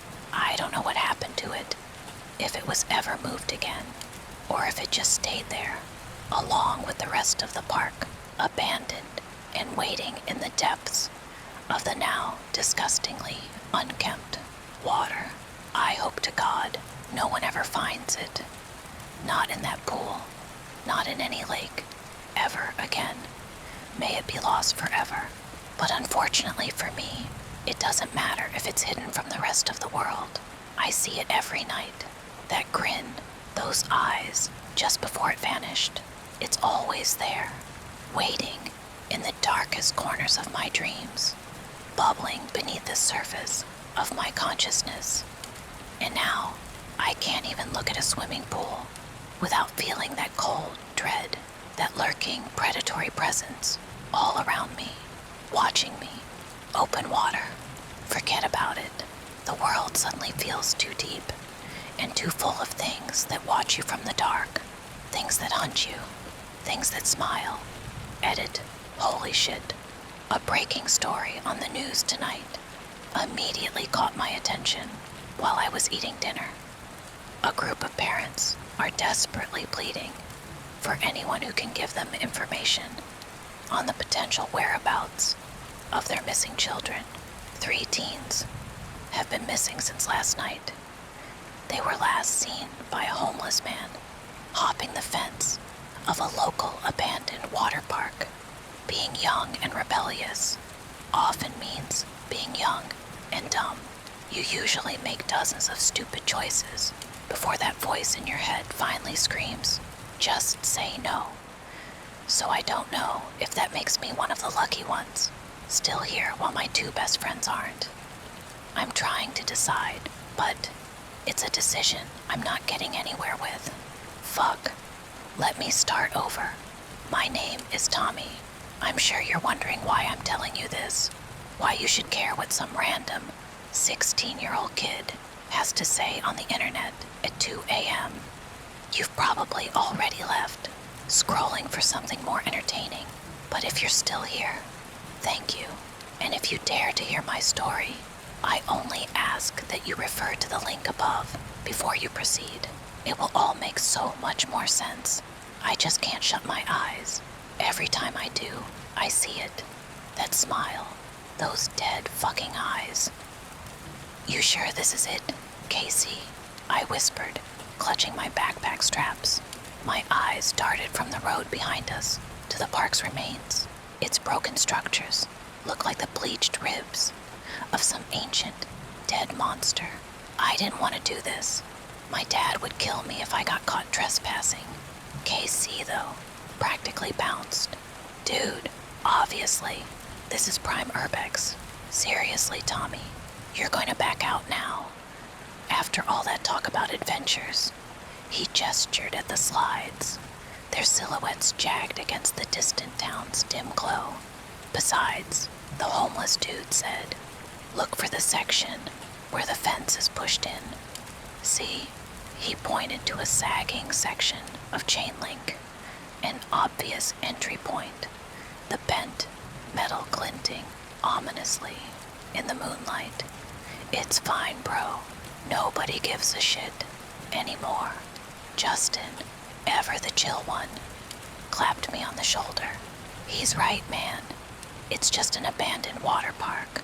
What's the worst that could happen? We trip over a rogue flip-flop.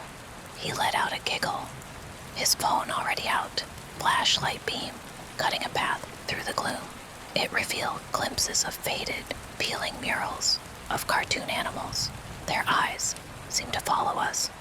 I swore the smile on one faded octopus mural stretched before settling back into its original shape as I looked directly at it. All right, I mumbled, shaking my head. Casey grinned, pulling at the bent wire, widening the gap. Come on, first one past the old concession stands gets bragging rights. We slipped through the fence, one by one, onto what used to be a busy pathway, now cracked and swallowed by weeds. The air hung heavy with the cloying scent of stale water and dying leaves. The once bright slides overhead now looked like the hollowed out bones of something long dead. A coldness shot through me. This was nothing like the pictures. This was bizarre. The silence was absolute, broken only by our footsteps. Holy shit, Justin breathed, his phone flashlight slicing through the shadows. This is wild. Told you, Casey said, heading deeper into the park. He glanced back, a glint in his eye, stopping to hold the flashlight beneath his chin. The maw, anyone. The maw, the park's infamous final attraction. For months our town whispered about it. Rumors flew, dark assumptions made about what had happened, why the park shut down. All anyone knew was that hell broke loose not long ago after Sterling bought the statue. Few people had ridden it, all with different experiences, and after a while it became more urban legend than something real. Since Sterling was gone, no one had answers, so everyone just had fun with it. I'd always been timid with spooky stories, so the thought of investigating the legend didn't sound super enticing. Maybe let's just stick to the regular slides, for bragging rights. Justin just laughed, too loud in the oppressive silence around us. Now, where's the fun in that? Everyone knows the maw's the real fucking reason to come here. He and Casey sped up, their silhouettes swallowed by the darkness. Being left behind in the lobby felt worse than whatever was waiting inside. So I took a breath and caught up with them. We moved like ghosts. The lazy river was a green, thickened trench, its fountains dry and crusted. Plastic flamingos protruded from the ground, their colors faded to a sick off-white. The wave pool was a debris magnet littered with sticks, leaves, and dead insects. Everything felt wrong, not just abandoned, but dormant, as if something was waiting, unfurling itself deep within its concrete veins, becoming aware of our presence. Then I froze, my light fixed on something ahead. Fucking shit, dude. There it was, looming in the distance, partially hidden in shadows, was a tall, twisting slide tube, cracked from top to bottom. Its bottom emptied into a circular pool, once filled with clear water, now an empty, gaping wound in the park center. Even from where we stood, it was clear. It was an abyss. The sign above, bolted onto a steel pole, had triangular shapes carved out, resembling bite marks. A massive, gray fin emerged from its top left corner. The letters, boxy and wide, peeked through dirt and dust, aged and faded shades of white and blue. The maw.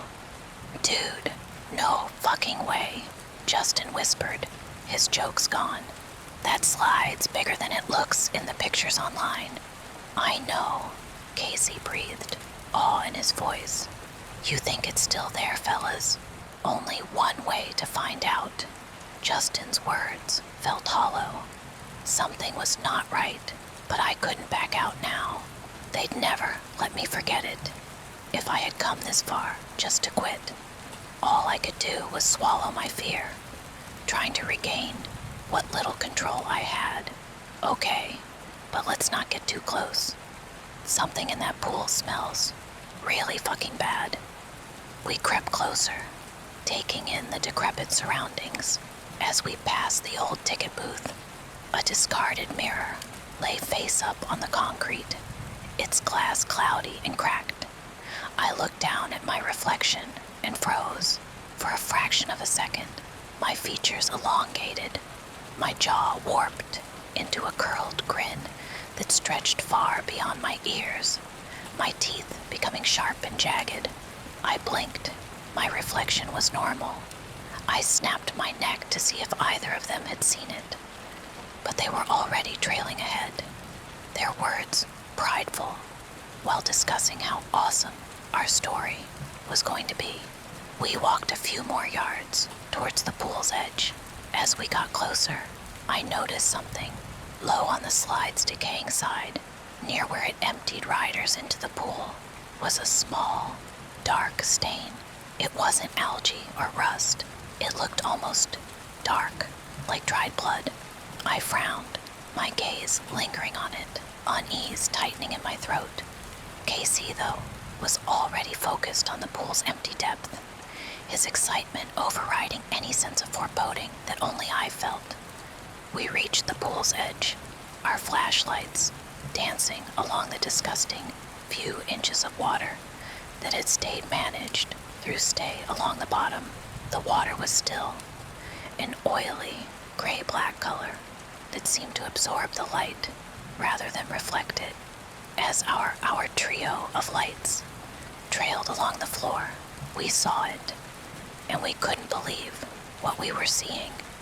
Fuck, you guys, it's actually still here. Casey's eyes were wide with excitement as we studied this thing. Even in its broken state, it was intimidating.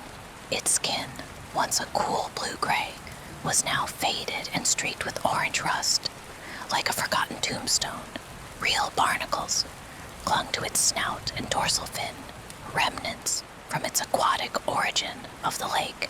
The water level was exactly where its jaw met the metal track beneath it, allowing us to see the rails. Its mouth was frozen in that creepy, disgusting smile. The eyes, black voids, seemed to stare directly at us. Come on, Casey squealed, starting to climb down, using the ladder bolted to the pool side. Justin was anything but enthusiastic about crawling into the sludge. Casey, are you insane? Look at the water.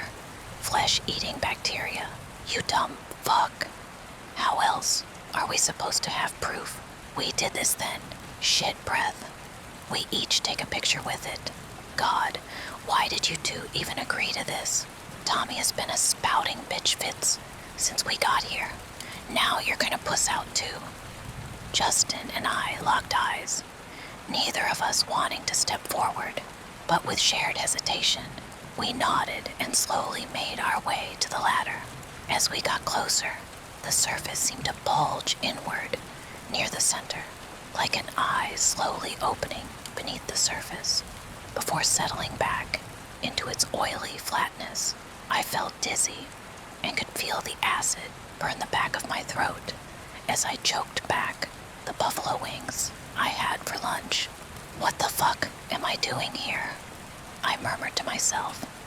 Every instinct screamed at me to climb back up, but Justin was already halfway down the ladder, grumbling about tetanus, and Casey was losing his shit at the bottom, aiming his phone at the mall for all the TikToks he was going to make. Dude, this is so fucking cool, Casey called out. I forced myself down the cold, slimy rungs, my gaze fixed on the maw. Up close, it was grotesque. I almost felt ashamed for being scared of an inanimate object, but I couldn't help the dread I felt that only kept getting stronger the longer I was in its presence. Justin moved closer, his feet sloshing, as he nearly lost his balance. Jesus, it stinks and feels like snot. He was right. The smell was overpowering now, so much so that it made my throat burn. Casey, oblivious as always, was already wrestling Justin into position. Come on, Justin, put your head in its mouth. Justin grimaced, but leaned in, positioning his head between the shark's jaws, and held his breath from the smell. Casey snapped a photo, the flash briefly illuminating the hollow of the pool, turning the maw into a grinning shadow puppet against the cracked concrete. Oh my God, if I edit this and add blood around your shoulder. Justin had finally had enough and cut him off as he walked back beside us, the maw just a few feet away, now invisible to us without our lights. Casey, it fucking stinks in here, man. Let's finish this bullshit and go before we all die from Ebola or something. Casey rolled his eyes as he ignored Justin's outburst and gestured at me to start moving. Tommy, get your ass over there. My legs felt heavy, as if the water was trying to pull me down. I took a reluctant step towards the maw. Its eyes seemed to draw me in. I stood 2 feet, trying to look anywhere but its face, and slowly leaned in, forcing a strained smile. The flash popped, blinding me for a moment. Fuck yeah, Casey crowed, lowering his phone to review the shot. Now we've got proof. We were actually... His voice hitched, his smile faded, his brows furrowed, as I watched his face change, the air heavier, and I knew for certain that my gut had been right all along. Something definitely wasn't right. Balls of steel, Casey stood frozen, phone clutched, eyes locked on the screen. His body went rigid, his cocky smirk vanished, and it was replaced by horror. I glanced at Justin, who looked back at me, my thoughts own, reflecting back to me through his eyes. Casey, he said, what's wrong? Casey didn't answer. He just stood there, still, rooted in the water, eyes wide, fixed on the photo. He breathed in shallow, rapid gasps. I couldn't see the screen, but the fear radiating off Casey was almost enough to make me run for the exit. Again, the sick smell intensified and stung in my nostrils. Then, Casey lifted his phone, turning the screen just enough for us to see. There I stood, next to the monster, but the photo had glitched. My face, my entire body, was a hazy blur, distorted just enough to know it's me, but my features were impossible to define. However, the maw was terrifyingly clear, the corners of its mouth revealing something that definitely wasn't there before. A coat of what looked like dripping saliva, glistening between rows of its bone-white teeth. A huge contrast from the decayed rust color we just saw in front of us. Its skin was now a vibrant and healthy gray, textured and slick, reflecting the bottom of the slide above us. It wasn't until I looked at the eyes that I felt the world, and my heart stopped simultaneously. Its eyes were now bright and alive, slightly squinted into a devilish shape. No longer the lifeless, deadpan stare straight ahead.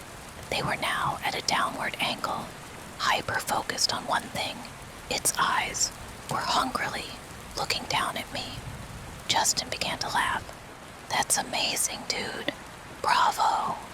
Casey was still frozen, eyes wide, staring at the photo in bewilderment. "I didn't.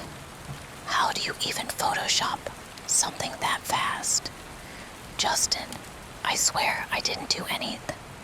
His voice was cut off by a vibration that seemed to emanate from the ground beneath us. It was low, but it created a silence where you could hear a pin drop. As we huddled, we slowly lifted our lights back over to the mall. It stood there, its expression emotionless, just as it had always had been. The eyes were dull. There was no glistening saliva, no sharp teeth, nothing. It was the feeling in the atmosphere that was suddenly different. The smell of decay was now overwhelming, not just from the water, but something deeper, muskier, like wet, rotting meat. And the silence wasn't just the absence of sound anymore. It was accompanied by a presence, a silence that felt like something was listening, holding its breath. "Let's get the fuck out of here." Justin's voice was less sarcastic, as he too clearly felt the shift in energy. Casey, still clutching his phone, slowly, reluctantly, dragged his eyes away from the screen, his terror-stricken face finally breaking free from its stupor. Yeah, let's go." We shuffled backward, our eyes glued to the mall, unwilling to turn our backs on it. Every movement felt sluggish, the water clinging to us, resisting our escape. The putrid, rotting meat smell was now thicker than ever, and it tasted metallic on my tongue. My lungs burned with each breath. As we reached the opposite side, hoping for another way out, I slammed my hand against the cold concrete wall. It was just a curved, slick surface, impossible to climb. There was no other ladder, no indentations, nothing to grab onto. We were trapped. Then I looked at the dark, oily water at the base of the maw, just beneath the surface, where the bottom of its huge, stretched jaw met the murky depths. A faint shimmer pulsed. It was subtle, barely there. A heartbeat, like rhythm, that seemed to writhe with an invisible life. It pulsed, slow and deliberate. Justin, seeing the shimmer too, let out a choked whimper. He stumbled back from the ladder, splashing in the grime. It's doing something. Oh my God. Guys, it's fucking breathing. Casey grabbed Justin's arm, pulling him. "Move. We'll try the other side of the pool." The air was now pressing us down, making it hard to breathe. I swept my flashlight beam frantically around the pool's rim, searching, pleading for an escape. But there was nothing, just the walls, grime, and the darkness above. And as my light swept back towards the maw, its eyes narrowed and the smile stretched. It was gone with a blink of my eye, but I know what I saw, and I knew what was happening. The maw was playing with us now, and it had just closed the last exit. Suddenly, the smell exploded. It punched into my nose, my throat, stealing the air. I doubled over, coughing, gagging on the taste. My eyes slammed shut, watering. At the same instant, a feeling of the most intense cold slammed into me, bone-deep, paralyzing ice. My body spasmed, shivering violently, and my teeth chattered. The vibration escalated through the water, up my legs, into my skull. It was everywhere, disorienting me, blurring my thoughts, and then I dropped my phone, plunging myself into darkness. I stumbled, splashing water, my hands flailing in the void. The combined assault was too much, and I collapsed on my side in defeat. I lost all track of time, all sense of direction.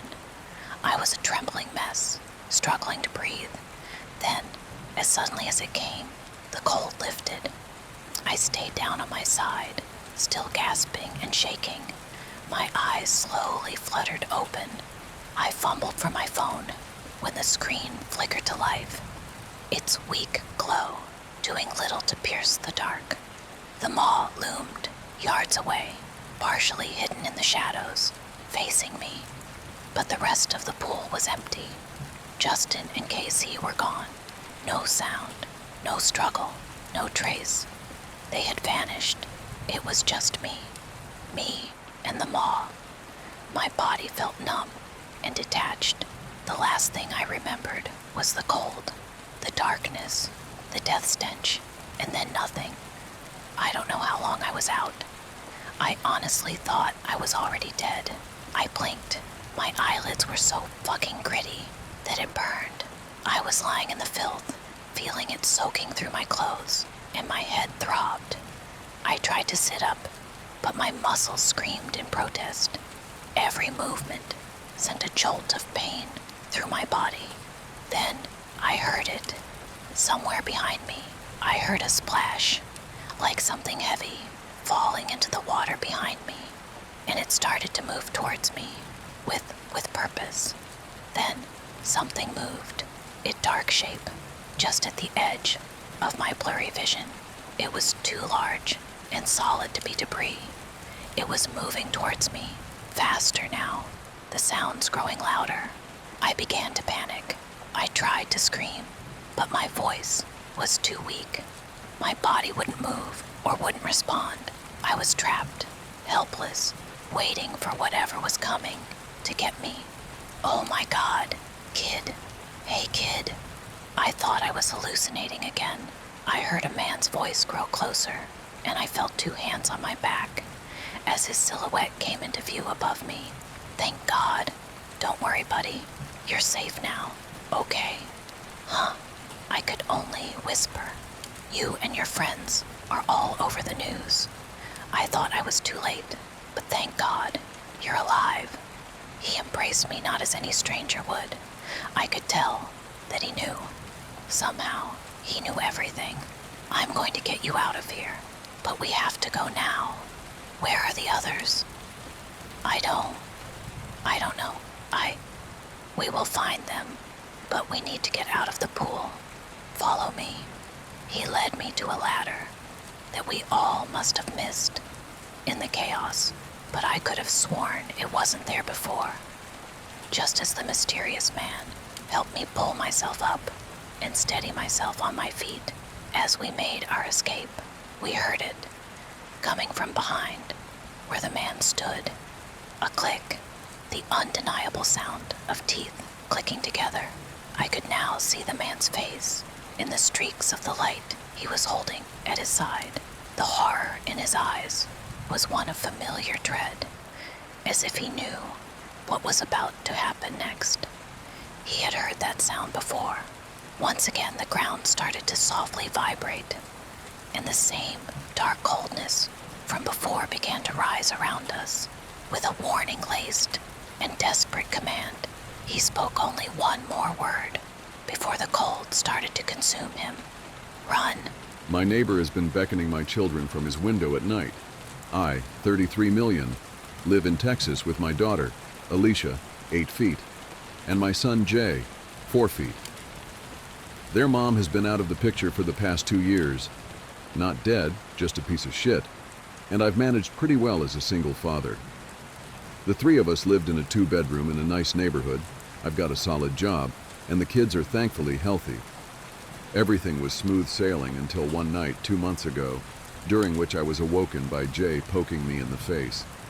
He was sobbing violently, though I recognized it as the "I'm afraid" kind of crying as opposed to the "I'm hurt" kind of crying, which made me a little less worried. Jay's always been nightmare prone, so I assumed that's what was causing him distress. When I asked him what was wrong, though, he said, "The man in the next house is making scary faces at me." I'd heard my fair share of Jay's stories about monsters terrorizing him from the dark corners of his bedroom, but this was something new. I assumed he meant our neighbor's house, and the lack of fantastical elements in his description made me uneasy. It felt too specific to be one of his usual nightmares. I got out of bed and walked with Jay in tow to my kids' room. Alicia was awake in the top bunk. From the soft glow of their nightlight, I could see her crossing her arms and scowling down at her little brother. I didn't turn on any lights to give myself a better view of the outdoors and peered out the bedroom window. Their window had curtains on it, but for once they hadn't been drawn all the way, and there was a small opening between them through which Jay must have looked out. One side of the neighbor's house, the one to our left from the street, was visible from Alicia and Jay's room. There were 2 windows on the neighbor's side of the house, but it was too dark inside to see anything. I recalled from what I'd seen in the daylight that the window on the left, the one closest to the front of the house, was the kitchen. I wasn't sure what the window on the right was, as it always had its curtains drawn. I asked Alicia if she'd seen anything, and she shook her head. "He's always having nightmares and crying. I don't want to share a room with him anymore, Dad. I never get any sleep. It's not fair." Of course, hearing that made Jay start crying again, so I let him sleep in my room for the night. He has this TMNT indoor camping tent that he prefers to his actual bed. Honestly, at that point, I half suspected his nightmare to be a ploy to get me to let him camp. Anyway, I guess I'm a total pushover because he slept in that tent in my room for the next 2 nights. On the 3rd night, I was again woken up, but this time by Alicia, who was standing over me and shaking my arm. That kid hadn't woken me up in the middle of the night for years. When I asked her what was wrong, she said, "The neighbor was making faces at me." Those words, and the fear in my daughter's voice, really put me on edge. I closed the curtains when I said goodnight. "Did you open them?" "Only a little, but it's 'cause I heard a weird noise." "What did you hear?" Alicia couldn't recall exactly. According to her, she had gotten out of bed to see what was going on, and when she lifted the curtain, she saw a light on in the neighbor's window. The curtains in the back room had been drawn back, and our neighbor was standing in his house, right up against the window frame. What was he doing? Alicia thought for a moment, and then made an expression I never want to see on my child's face, or anyone else's for that matter, ever again. I won't do it justice by describing it, but it looked something like this. First, she smiled with both sets of teeth, so that there was a little open sliver between the rows, and then she furrowed her eyebrows. She inclined her head towards me, kind of Kubrick stare-esque, and strained the muscles in her neck. The worst part, though, was what she did with her hands. She held out her left arm, forearm up. Then she clenched her right hand into a fist and moved it back and forth rapidly over her forearm. Poor thing described it as playing the violin, but it seemed pretty obvious to me that my neighbor was pantomiming cutting. Disturbed, I told Alicia to stop and to not make either the expression or the gesture again. I was angry and confused. My neighbor, a man in his 40s, was a bit of a recluse, but he had seemed normal enough in the 3 or 4 times I'd spoken to him. I couldn't fathom why he would do something like that to my kids. After asking Alicia a few more questions, I realized that my neighbor might not have done anything technically, or at least legally, wrong. It wasn't against the law to make inappropriate gestures in your own home, but it seemed like he was targeting my kids specifically. Legal or not, I planned to have a little chat with him the following morning. My last question to Alicia was if our neighbor had made any other gestures, and she nodded.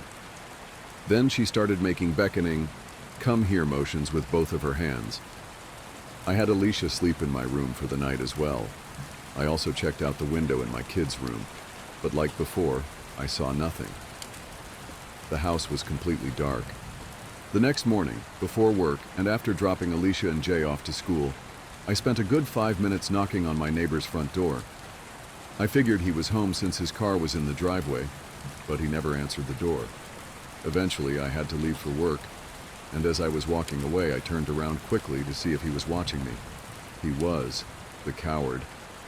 I saw him for a split second at the front window before he ducked beneath the sill and out of view. Clearly, the guy had problems. I yelled out to him to stop fucking with us and then left. That same night, I put a plan in motion. While my kids slept in my room, I hung out in theirs. It was a Friday night, and I was ready to pull an all-nighter so that I could catch my neighbor in the act. Although I trusted my kids, I wanted to confirm that there was actually something nefarious going on before I escalated things. I made sure the house was locked up and all the curtains drawn, tucked my kids in, and sat on the floor under the window in their room. At around 9, I started marathoning midnight mass on my phone. I didn't want to wear headphones and miss any strange sounds, so I kept the volume low and mostly read subtitles. At midnight, I started to hear strange sounds. Like Alicia said, it's a bit hard to describe. Best I can do is that it was this low, repeated clicking sound. You know the chick-chick sound you make to beckon a horse? It was something like that. All I knew is that the sound was undoubtedly coming from a person. After a few minutes of this, the sound switched to what I think was supposed to be a whistle, but it came out all wrong, like someone sucking breath in through their teeth. The sound was so crisp that the neighbor's window must have been open, which was an unsettling thought given that there was only around 15 feet of space between our houses. Certain that the neighbor was at his window, and that this was my best chance to see him, I stood up and pulled the curtain back in one motion. I saw him right away. There was a dim light on in his room, allowing me to see that horrible expression Alicia had made the night prior. It was one thing to see my child's recreation, but it was far more frightening on an adult. His window was indeed open, and his arms were stuck out into the cold night, violently swiping against each other in a grotesque mimicry of self-harm. When he saw me, and realized that he was looking at another grown man and not some poor child, he stopped his erratic motions. His cartoonish grin faded, and another, more genuine emotion settled over his features: rage. The man grabbed the window and slammed it shut, then closed the curtains with the same forcefulness. I let my own curtain fall. I was a little shell-shocked, I think. Of course, I was perturbed by the sight of the man, by his face and his movement, and the fact that he'd been doing that for who knows how many nights now in an attempt to frighten my kids. However, another detail stuck out as even more concerning to me, which was the fact that I genuinely wasn't sure if the man I had just seen was my neighbor. I'd seen him so few times in the years I'd lived in that house, and I was having trouble conjuring up his face. I sat on the floor for a minute, my blood thundering in my ears. I definitely had enough evidence at that point to call the cops, right? Just as I was about to pull out my phone, I heard a tremendous smack against the glass of the bedroom window. After a brief hesitation, I pulled the curtain back again. There were no lights on in the neighbor's house, and there was also no one outside from what I could see. I pulled the curtains back a little further and saw a handprint in the top corner of the window pane.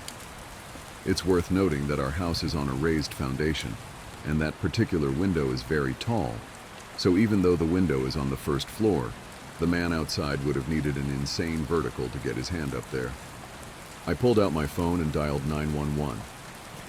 As I explained the situation to them, I quickly walked around the house to see if I could catch a glimpse of the man.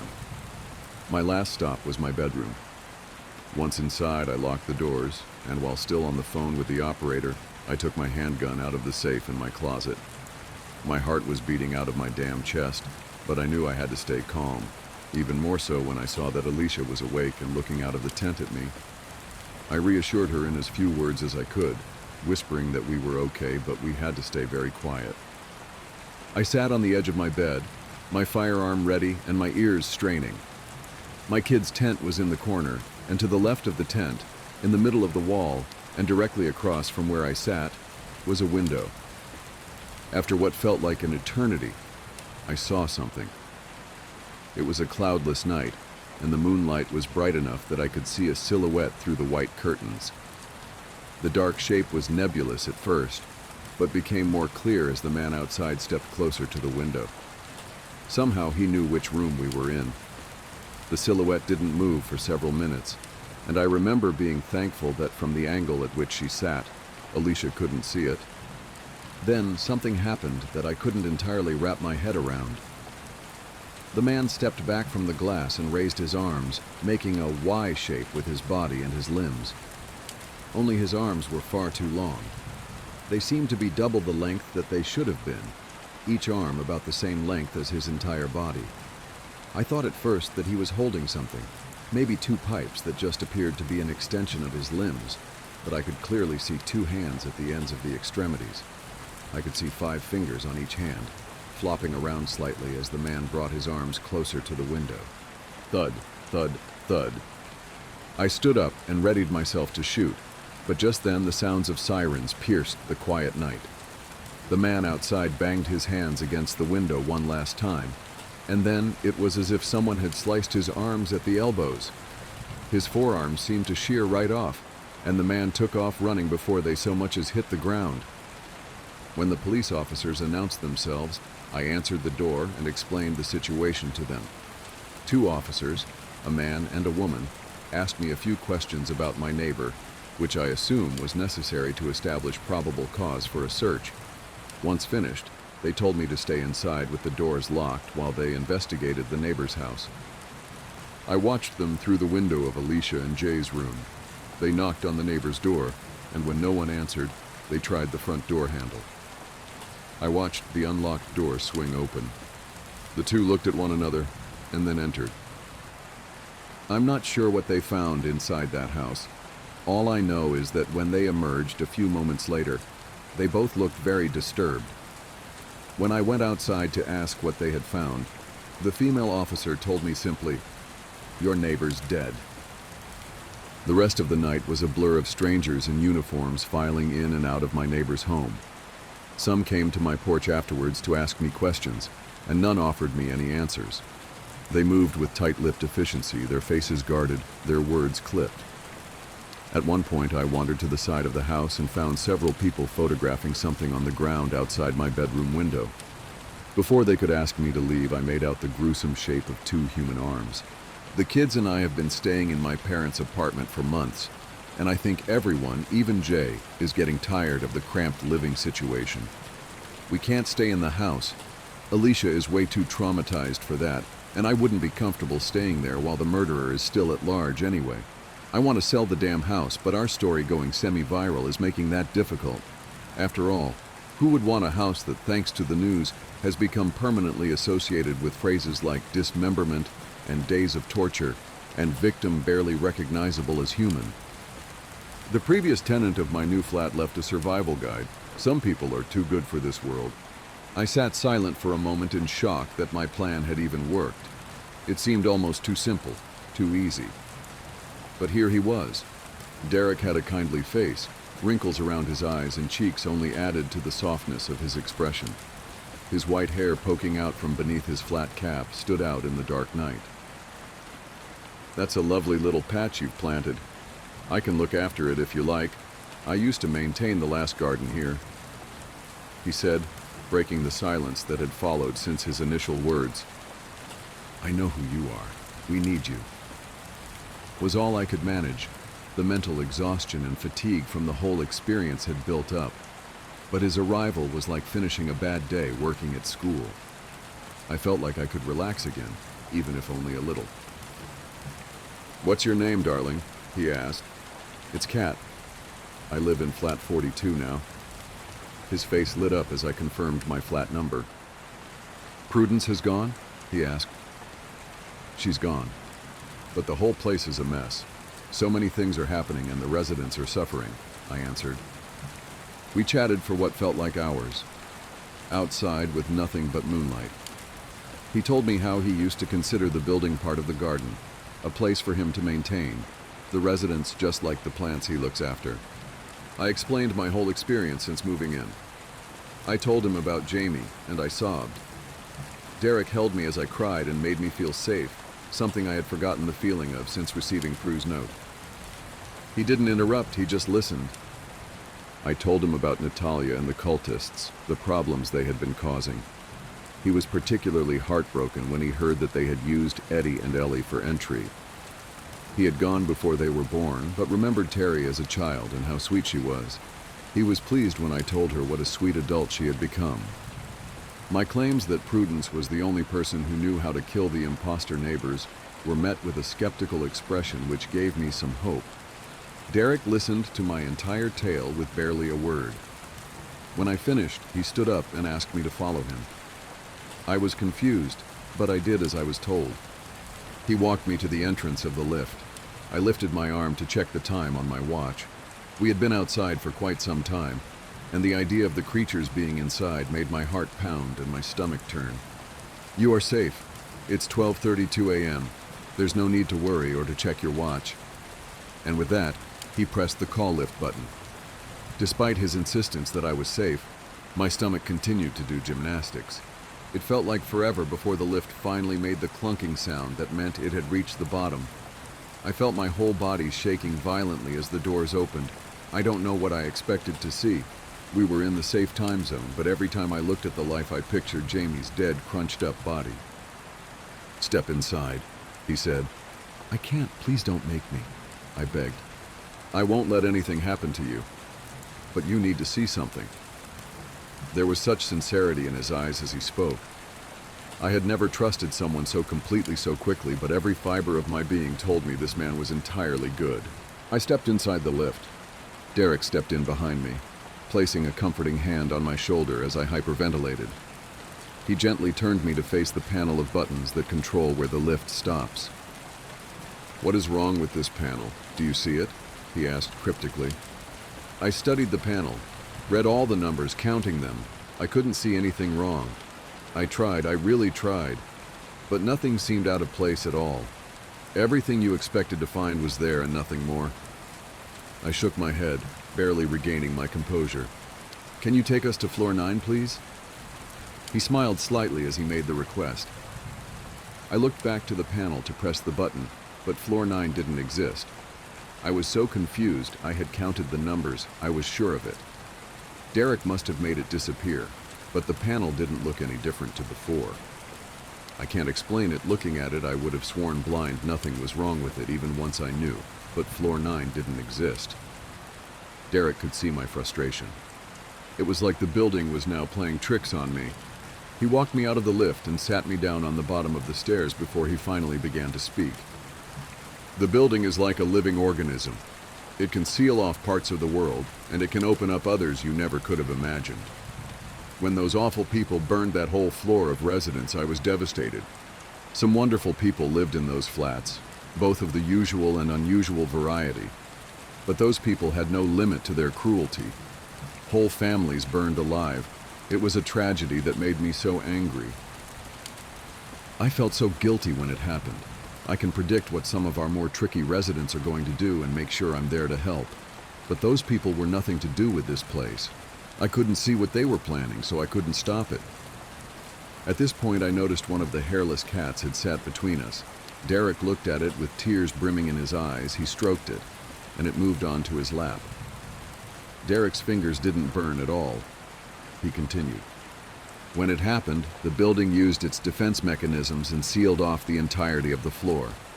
It stopped the fire from spreading and kept the perpetrators there to die by their own hands. The building only allowed the floor to be unsealed once they were dead. It took about a week before those awful people turned up again. Asking for sugar at people's doors, the first few let them in. It was so difficult, so many residents burned alive, that I was having to use their remains for my garden just to hide the dead. The entire community were terrified and grieving for those that died. No matter how hard I tried, I still couldn't predict them or see them, so I took Prudence, who at the time seemed a perfectly reasonable woman, to the burned-out floor. Floor 9, however, had been sealed again. There was no button in the lift, and it always skipped on the stairs. Only no one had noticed. This building really is a magnificent creature." I stared at him in amazement through the whole story. I was exhausted, but my brain was working in overdrive to process what he was telling me. I had started to stroke the cat too. My fingers did burn, but I didn't flinch. I found its company comforting. He carried on. "I went back later that night and took the stairs again, alone this time. I think my intentions were clear, and the stairs allowed me access to floor 9 for the first time since just after the fire. I brought Prudence to the floor within the hour. The stairs had stopped skipping floor 9 for me, although I later learned that when Prudence had tried alone, she was not allowed access. We explored the floor, walking amongst the remnants of our dead friends' belongings. Eventually, we came across one of the soulless arsonists roaming the halls. It appears that's where they spend their time when they aren't out terrorizing the residents trying to claim more victims. He was disturbed and disoriented to see anyone not like them on that floor. He twitched a little and spat out the sugar line as if it was an automatic response. I almost felt sorry for him. He claimed to come from flat 66. More were approaching behind him. Prudence was terrified. She was starting to sweat profusely and back away from the man, but it didn't cool her down. He was burning her slowly. I felt nothing. See, the stranger things in life just don't seem to affect me. I've never known why. Sometimes I even just know how to deal with them, like it's programmed into me. On this new playing field, in their domain, I knew what to do. I grabbed the man and ran him down to flat 66, 4 doors from where we were standing. I threw him into the flat and waited. The other arsonists were approaching. The man tried to exit the flat that was doorless after the wooden doors all burned to cinders in the fire. But as he reached a door, something stopped him. He couldn't leave, no matter how hard he tried or how much he screamed. Prudence lit up. She grabbed hold of one that had tried to kill her friend Molly. She remembered the flat number she had claimed to be from and repeated my actions, with a lot more sweating and some winces of pain. It worked again. Prudence wanted to go after the rest, but as they got closer, I could see the blisters forming on parts of her body. I dragged her out of the hallway and back into the stairwell. We ran. She begged me to take her back, kept telling me that the stairs wouldn't let her, that it was too dangerous. The residents had started to learn not to let them in, and we had no casualties at all after we trapped the first 2. Don't get me wrong, it's a problem I was intending to deal with, but it was around that time that we first learned the council would be building that monstrosity over the top of my garden. He gestured to the window that just showed some of the neighboring tower block. This left me not at my best. My intuition was failing me when a few months after that, I allowed Prudence and Molly to herd the creatures from the lift to floor 9. It's one of my biggest regrets. I should never have walked them up there. But I didn't know she was going to burn them all. She didn't give me a chance to reason. I became mistrusting of everyone and distracted, not long after I went away for a long while. So I guess the arsonists remained, and now they're threatening you. Tomorrow I will go. I will fix the mess I left behind. I am so sorry it's affected you so badly. I'd love to meet these twins. They sound incredibly brave. They are, I finally interrupted, and I want to be there tomorrow. I want to lock Natalia away for good. I can't allow it. You'll be attacked. He cut me off entirely. I let it drop instantly, but in the back of my mind I knew I would be there, no matter what. I went to sleep that night with my mind reeling. I wondered where Derek slept and if he even needed to. The next morning I left my flat early, past the man on floor 5, and waited on the steps at floor 8. I tested it, of course, and just like anticipated, ascending any higher took me straight to floor 10, or 11 depending on if you hit a skip. So I returned to floor 8, and I waited. Derek hadn't indicated what time he was coming, but I was ready. I would wait all day and night if I had to, but luckily I didn't. Derek was climbing the stairs at around 11 a.m. I had already been there for 3 hours, but it had been worth it. He looked particularly unimpressed to see me. His face still looked kind, though, even with the sour expression. I can't stop you, can I? He sighed, sounding resigned in his tone. Not for anything. You have to promise to stay back. If you get your girl approaches, you can do what you need to do, but you have to stay back. He pleaded. I nodded and stood up. We ascended the stairs, and for the very first time in my new life here, I saw the big plastic sign saying 9, the floor that didn't exist. As we pushed through the door, it was like entering an entirely new world. Everything was black, burned to carbon. You could smell nothing but charcoal. Literally nothing but empty shells of homes and flakes of what used to be sentimental objects remained. It was devastating to witness. If you've ever visited a mass gravesite, you'll understand partly how I was feeling. It was sickening to think of all the lives needlessly lost. But I didn't get time to think.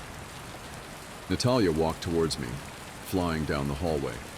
How the fuck did you get here? She screamed. Her eyes were wide and angry. I started to feel hotter already. Derek grabbed my arm and pulled me next to him, making sure to keep a tight hold of my arm. Where do you live? Derek asked her. I started to back away as the sweat dropped from my brow. I desperately wanted to shout out the number, but I couldn't. I was so hot, I wasn't functioning properly. Everything became so overwhelming I couldn't remember what Georgia had said, what flat Natalia had claimed to come from. I'm not that stupid. I saw what happened to them. She gestured over her shoulder to what must have been flat number 66, where a man laid on the floor, breathing but looking broken. Just existing in that room. Prudence had been creative with the truth yet again. She didn't kill them. You can't kill them. What had Georgia said? I racked my brains as I felt the skin on my face start to sting. I imagined her melting away. It was happening to me. I was next. And then, as my hair started to singe at the ends, it came to me. 71? I screamed as loud as I could. I could barely see as Derek grabbed her and ran towards me with her.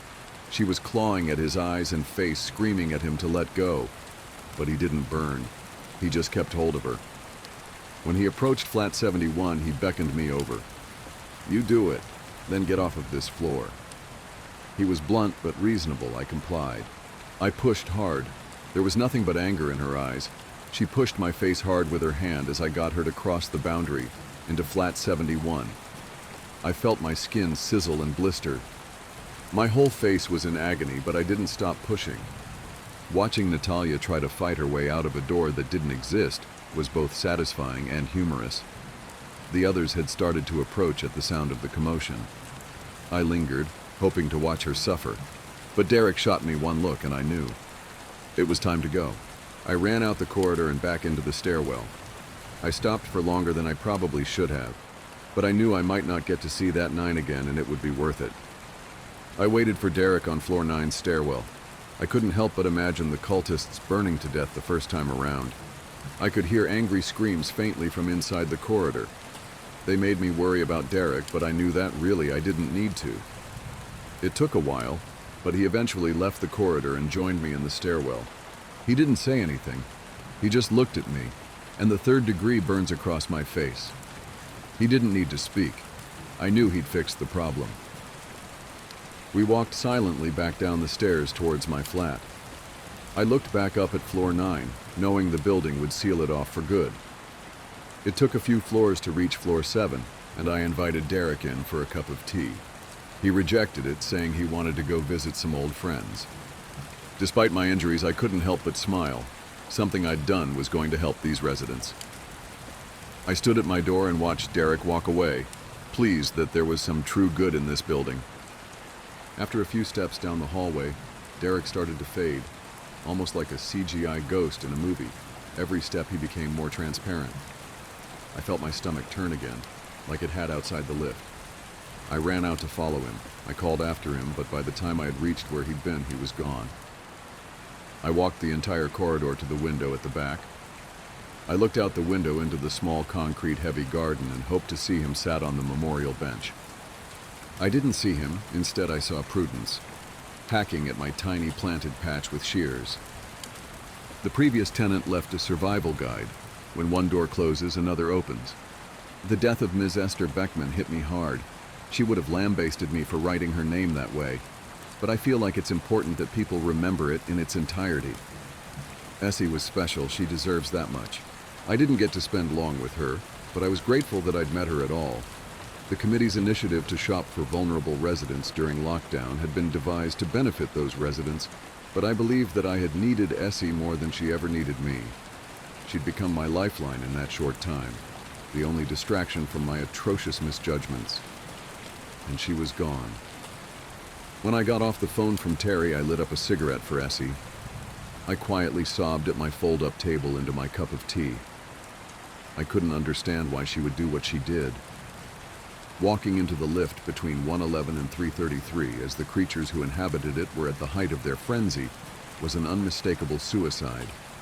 I felt the pang of loss. It, in turn, ignited an emotional muscle memory, and I was put back in the place I had been in all those months ago. I felt every emotion I had felt when I stepped into the lift and repeated the ritual. When I sentenced Jamie to a life spent as one of them things. Essie was the first to perish in the lift, since the creatures ripped Jamie apart on the night we moved in. The whole block are aware of the dangers, which ironically made the risk pretty low. Prudence Hemmings's negligence had led to my tragedy, But there was nothing to explain what had happened to my new friend. I'd only known her for a short time, but she really was full of life. She spoke about missing her son and grandson and how we would get to have a cup of tea together that I didn't have to drink in the corridor one day. She had plans. I didn't believe that she'd wanted to die. Her last words of advice to me rang through my mind. One of your friends needs help. You need to know that it is possible. What if she had been talking about herself and she just hadn't realized? I wondered if I'd already failed her. Maybe this wasn't about Jamie at all. Ideas snowballed in my mind for what felt like hours sat at that table. My thoughts were eventually interrupted by a knock on the door. It was Terry and the kids. I opened and they stood back a safe distance. I'm sorry, Kat. I know you probably want to be alone, but the kids knew you'd be sad about Ms. Beckman and they wanted to come and see you. I've already dropped some bits off to Mr. Prentice and the couple next door, so you don't have to worry today. Terry was sweet. She's been nothing but nice to me right from the start, and I loved those kids like my own flesh and blood. She was wrong about me wanting to be alone. Just seeing the twins' faces lifted my spirits. Here's an air hug, Kat. Eddie made a cuddling motion with his arms, gripping the thin air of the corridor. It was adorable. One of the hairless cats that walked the halls played at his feet, being careful not to brush against him so as not to burn his young skin. Air hugs back, I answered. I miss you guys. We miss you too. Mom says she can't wait until you can babysit us again. Don't be sad, Ellie added, melting my heart a little. They were growing into such kind and amazing people. You would struggle to believe that they looked like demons all night long and never slept. I could see that Terry was struggling.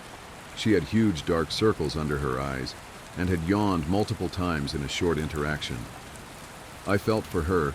As much as I love those kids, the lack of sleep when I do sit for them is killer. I couldn't imagine having gone as long as we'd been locked down, existing on stolen hours here and there like Terry does. I can't wait either. We're going to have so much... I couldn't finish my sentence. My attention was grabbed by an almighty scraping sound coming from inside my flat. Are you okay? Terry started, noticing my sudden silence and change of expression. I'm fine, I answered bluntly. I wasn't. The noise became more frantic in the background. What's that noise, Kat? Eddie asked with a childlike innocence. I didn't want to lie him, but I had no intention of telling the truth. There was a reason I only babysat in Terry's flat. I couldn't bear for the kids to be at risk or think of me as a monster. The scraping and scratching slowly started to become bangs and crashes. I have to go. Thank you for coming to see me. You've made my day, guys. You have no idea. I'll see you soon, I promise. And with that, I shut the door and bolted the latch. I felt awful. I never wanted to be so rude. They had treated me as family, but after dragging them through so much when we first met, I didn't want to subject them to him. They didn't deserve to suffer my mistakes. I ran to the padlocked wardrobe and froze, staring at it for a few minutes. I watched as the central line where the two doors met expanded and contracted with every pound from inside, as if the doors were breathing. He had started to wheeze and grunt uncontrollably. In all these months, I hadn't seen behavior like it. I was genuinely fearful that if I opened the door, he would rip me apart, limb from limb. How the fuck did my life come to that? Hiding from my undead, semi-rodent boyfriend. I sat down in front of the breathing doors with my back to them in an attempt to keep him in and cried. I felt like that's all I'd done. Cried. The fighting spirit had been knocked out of me. I'd been reduced to a sniveling mess. The pounding on the door didn't stop. As the time passed, he didn't calm down. He just became more desperate, frenzied. I wondered if this was how the ones in the lift had behaved before they tore him to pieces, or as Essie waltzed into their territory. Maybe he was only behaving this way because the others had finally gotten a victim. My phone went multiple times. It was Terry. I threw the still ringing phone across the floor and held my head in my hands. Thump, grunt, buzz. It became a pattern. The pounding against my back, the phone ringing. All the noises around me started to become formulaic and repetitive. I wanted it to stop so bad.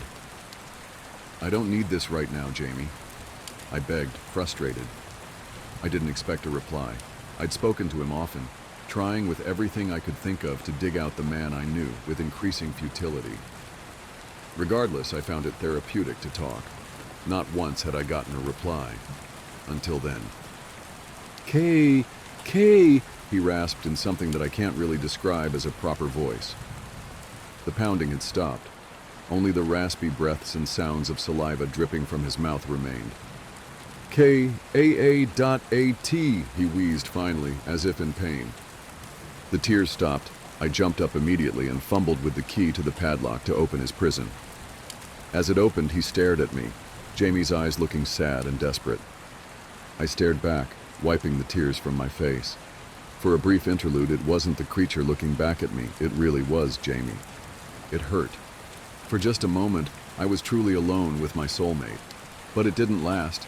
It couldn't. His eyes turned from the familiar blue tone to black. It made him look more rodent-like. The lack of a distinguishable iris made them beady, just like a rat. I stood still, watching uncomfortably as he stood on his hind legs, stretching out from his usual hunched positioning. I noted the sharp teeth, tucked underneath his deformed and fleshy nose. It was one of the few patches with no fur. In the blink of an eye, he launched himself forward, clawing at my face. I was taken off guard and flew backwards as he made contact. He hesitated on top of me, my face inches from his grotesque snout for a moment, baring his teeth with a lust in those black eyes, spittle dripping onto my face from the tips of his sharpened fangs. He didn't seem so small anymore. It gave me just enough time to roll the fire poker I kept up against the wardrobe towards me. Weaponizing the entire flat was a rule of prudence's that, unlike others, had actually proved useful. I gripped it with my right hand as I felt his claws start to penetrate my chest, sending a searing pain through my body. I plunged the poker into the side of Rat Jamie's neck. Watching as deep crimson blood splattered across the room and the doors of the wardrobe, I started to hyperventilate. He rolled off me in a heavy slump. Had I killed him? I thought. Was my nightmare finally over? I agonized over the fact I hadn't had the bottle to put him out of his misery, but had been able to follow through when he attacked me. I felt like such a selfish person. Despite this, I was relieved, looking at the blood and the unmoving fur heap on the floor next to me. My hand shook violently, alerting me that I was still holding the poker. I dropped it instantly with a loud clank and took a moment to breathe. My relief was short-lived. The furry, patchy heap on the floor started to slowly rise and sink rhythmically. He was breathing. Blood stopped pouring from the wound, and he lethargically raised a clawed hand to wipe at the area like an animal would. I took no chances and dragged him back into the cupboard before his strength rebuilt. I know what you're all thinking, and I assure you it crossed my mind too. Just keep going. Keep stabbing until he doesn't wake up. It's a reasonable thought process. I wish it were that simple, but nothing in this building is. If he got up from that attack, stabbing wasn't the answer. He should have been dead. 3 times over with the amount of blood lost. Even if I wanted him dead, at this stage I had no idea how. It fucked me up.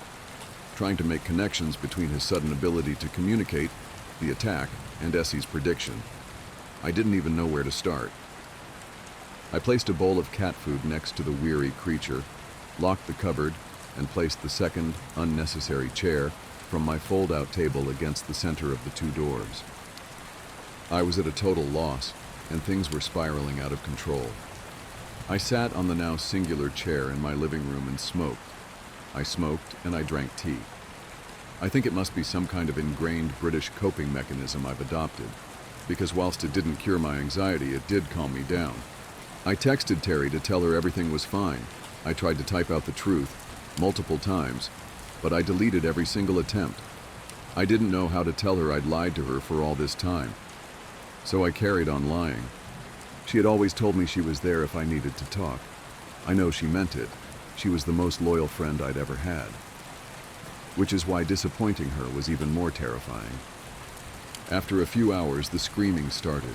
The inhuman, earth-shattering screaming with intervals of low growls. Jamie had come to. The noises rivaled Mr. Prentice's, and I wondered if the neighbors would be concerned. But in a block like mine, late night screaming and growling is the norm. Jamie could be eating me alive, and no one might think to check. Even if they did, there's not much they could do to help. I visualized Percy and Sylvia turning up their television to drown out my screams. It wasn't screams of pain, it was anger, a battle cry. The attack he'd subjected me to was just a warning. I could feel the disdain coming through the thin wooden barrier separating us. If his behavior continued, I was going to be dead for sure. About 11 p.m. I couldn't take it anymore, and I decided I was going to take my government-approved exercise and get the fuck out of my four walls. The halls were alive. The more peaceful of our not-so-average residents had utilized the quiet time to enjoy their home. The cats frolicked, wrestling and chasing each other up and down the stairs. I wondered if they skipped for the them too, and if they'd ever escaped each other by ending up on different floors. As I descended, the man on floor 5 was as stoic as ever. I smiled. He had become somewhat of a favorite of mine. Passing him on the stairs always meant that home was nearby. "Hi, Clive," I waved at him as I passed. I gave him a different name every time in the hope that one day I would get it right. He didn't respond, didn't even look, but then again, he never did. I added Clive to my catalog of not names. The boy who lived in the mirror that runs adjacent to the stairs waved. His hair was tousled and messy, and he wore a stained green striped t-shirt. He pulled faces and blew raspberries frantically at me in my reflection. I blew them back, pushing up the center of my nose to resemble a pig, which was met with silent, roaring laughter. The stairs were poorly lit at night, but I still managed to count every landing I reached. 9 flights this time. Not bad, I thought, grateful it wasn't any worse. When I reached the bottom, I felt a release, like everything bad about my life was locked away in that flat and I was free. It was chilly outside. I'd worn a thin cardigan, but I could still feel it in the air. I made a beeline for the bench by the postage stamp of a garden next to the block. It was strange to see the city so empty. Usually outside the tower was brimming with activity, but the threat of the virus had left it desolate. As I sat in the cool air, I tried to clear my mind. A good friend once told me that being in nature helps our brains to release serotonin, and it's true. The soil will literally make you happier. I tried to embrace the serenity of the nature, but it was soon infiltrated by a series of tiny mewing sounds coming from the foliage I had planted against the outer wall of the block. I fumbled in my pockets for my phone and played around with it until the torch turned on. I approached the greenery with caution, not wanting to spook a cat if it was injured in there. The fallen bits of foliage crunched underneath my feet as I got closer to the small shrub, but the mewing didn't stop. After a gentle search, I realized that the sound was coming from 3 tiny kittens. They were so small with wrinkled, furless skin. They weren't newborn, their eyes were open, and they were relatively alert. They were for certain offspring of the cats that wandered the halls. I was baffled. I'd had no idea they could reproduce. As the largest of the 3 rubbed its head against my hand, I felt my fingers singe a little. I sat with the kittens for ages. They took the opportunity to sit in my lap pretty quickly, and I waited for their mother to return. I grew increasingly worried, and the 3 little naked kittens seemed to get cold. I set them down on the bench wrapped in my cardigan and started to call for the mother, shivering myself. About 20 minutes passed and nothing appeared. I wrapped the bundle up a little snugglier for extra warmth and started to search the bushes. They were part of a planted bed that stretched a third of the length of the tower block. I kept an eye on the bench and moved further along the foliage. I looked hard until I eventually found something. A fair-sized ventilation grate was hidden behind one of the shrubs. I hadn't remembered it being there when I planted it. Poking through the metal bars was a vine of some sorts that seemed to be growing upwards through it from the inside, making it impossible to see. The grate led to what must have been a basement that the block didn't have. I squinted hard, trying to make out the inside of the room, but I couldn't see a thing. After a few seconds, I noticed that the vine was visibly growing around my feet, twisting over my shoes. It freaked me out. I dropped my phone and started to wriggle my feet free when I heard an almighty yowl coming from inside the grate. It was the kind you heard when cats were fighting outside your window. I fell backwards and was tripped by the vine, but broke the piece that was holding onto me as I kicked at it. The shrub I had moved aside covered up the grate again, and the yowling stopped suddenly. I ripped the piece of vine off my foot and grabbed my phone with the other hand. The torch was still beaming into the night sky. I tried to dig back through the bushes, but the grate was gone, and so was the rest of the vine. I put the piece that had snapped off in my pocket and returned to the bench. The yowling gave me a bad feeling about the kitten's mother, so I scooped them up and carried them back inside with me. They gently mewed the entire way. I was frozen and covered in goosebumps. It was approaching the time that the lift became dangerous, and I wanted to make sure the kittens were okay. So I didn't investigate the downstairs when I entered. I rushed up the stairs, only 5 flights this time, and unlocked the door to my flat. The screaming had stopped and had been replaced by a loud, raspy snoring. Jamie had finally tired himself out. I set the kittens in a heap on the sofa and found a few cushions and a blanket for them to curl up on. I would go and get food first thing in the morning. They were adorable, cuddled up in a tiny heap. I sat at the fold-out table and stared at the piece of vine. It wasn't growing anymore, but it was healthy. I wondered how it had survived in a basement and how it had been able to grow at such an exponential rate. How had I lived somewhere for almost a year and not realized it had a basement? I placed the vine in a cup of water and started to stress about my inability to find the grate a second time. My walk to clear my head had just brought up more questions. I couldn't make sense of any of it. Essie's death, Jamie's sudden behavior change, the kittens, the basement, that vine. I had no idea what any of it meant, but I knew I had to find out. I didn't want to sleep anywhere near Jamie, so I curled up on the sofa next to the kittens and put Netflix on in the background.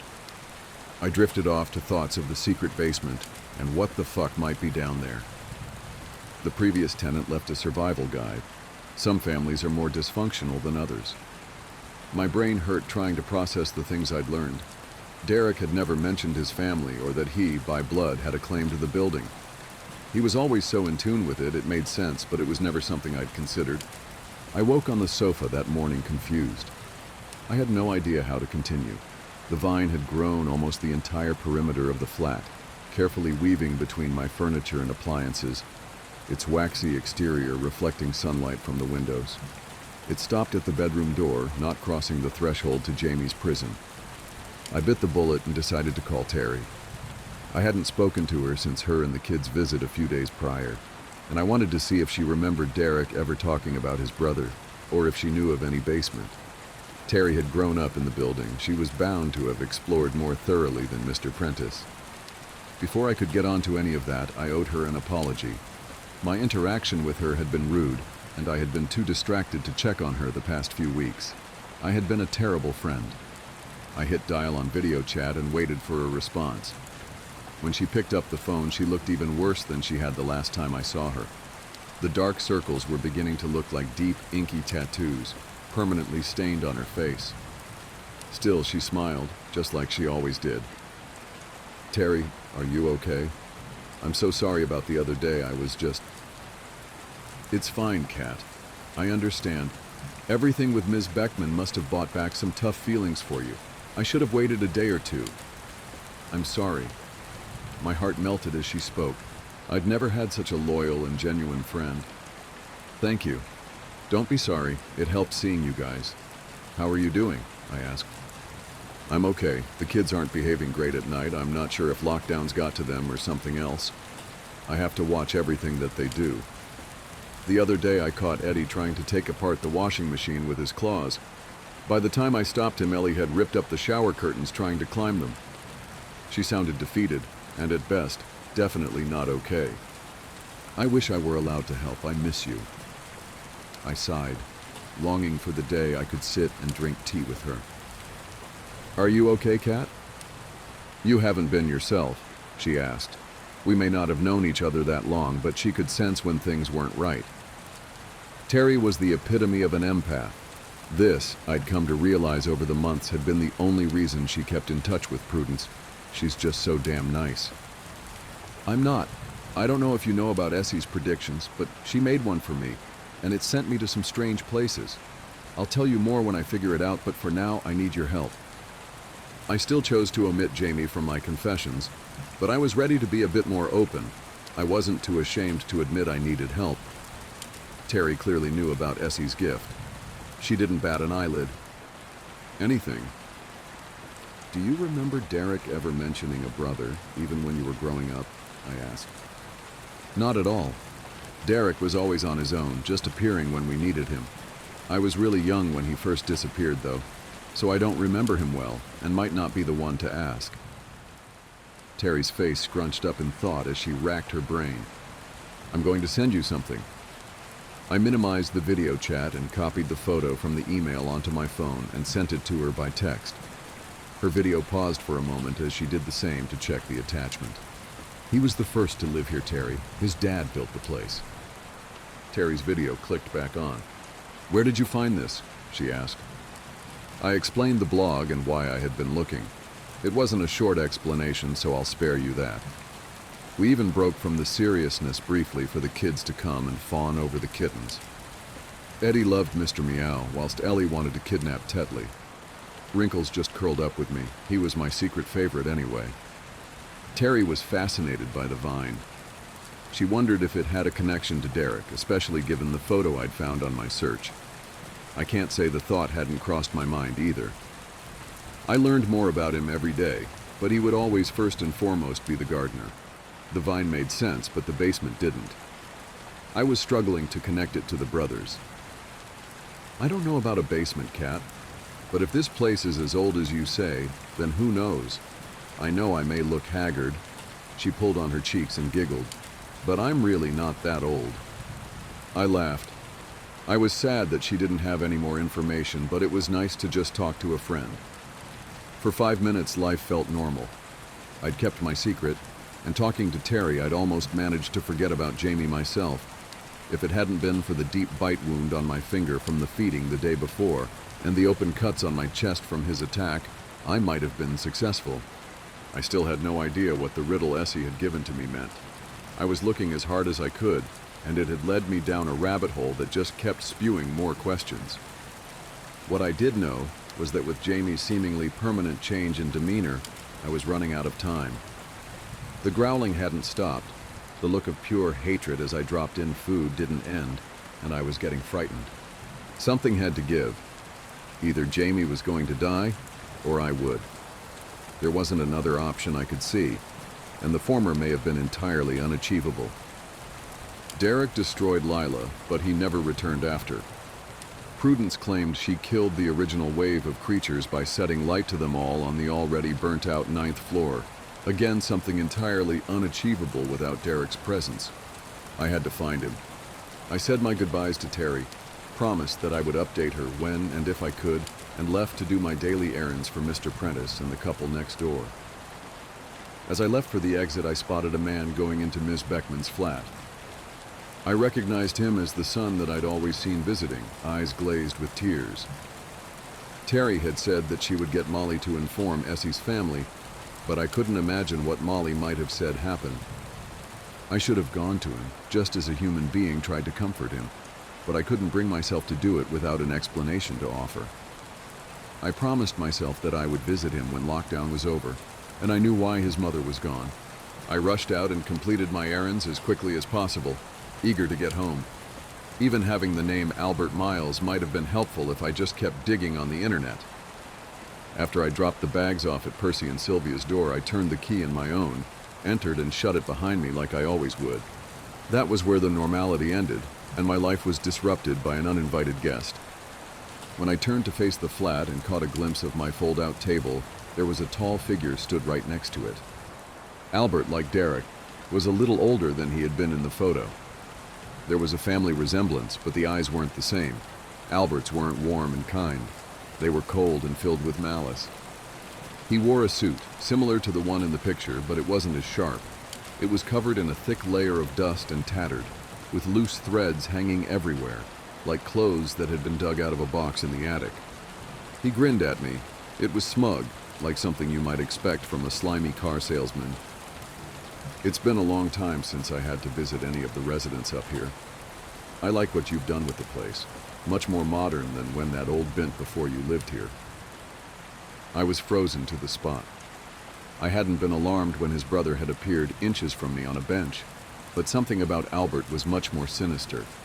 The thought of his son, dead on the balcony, played on repeat in my mind. "Why are you here?" I asked. He laughed. The smug grin extended across his cheeks. "I like you. You didn't even pretend not to know who I am. You know, Kat, I've always appreciated a person who cuts the small talk. It's better in business and in life. That trait will hold you in good stead." He was animated as he spoke, gesticulating wildly. "You didn't answer my question. Don't you find that ironic considering your sentiment?" I answered back, still terrified, but figuring that keeping him talking might somehow help the situation. "I don't need to answer your question. You know why I'm here." He continued to grin, raising an eyebrow and adjusting the torn sleeves of his suit.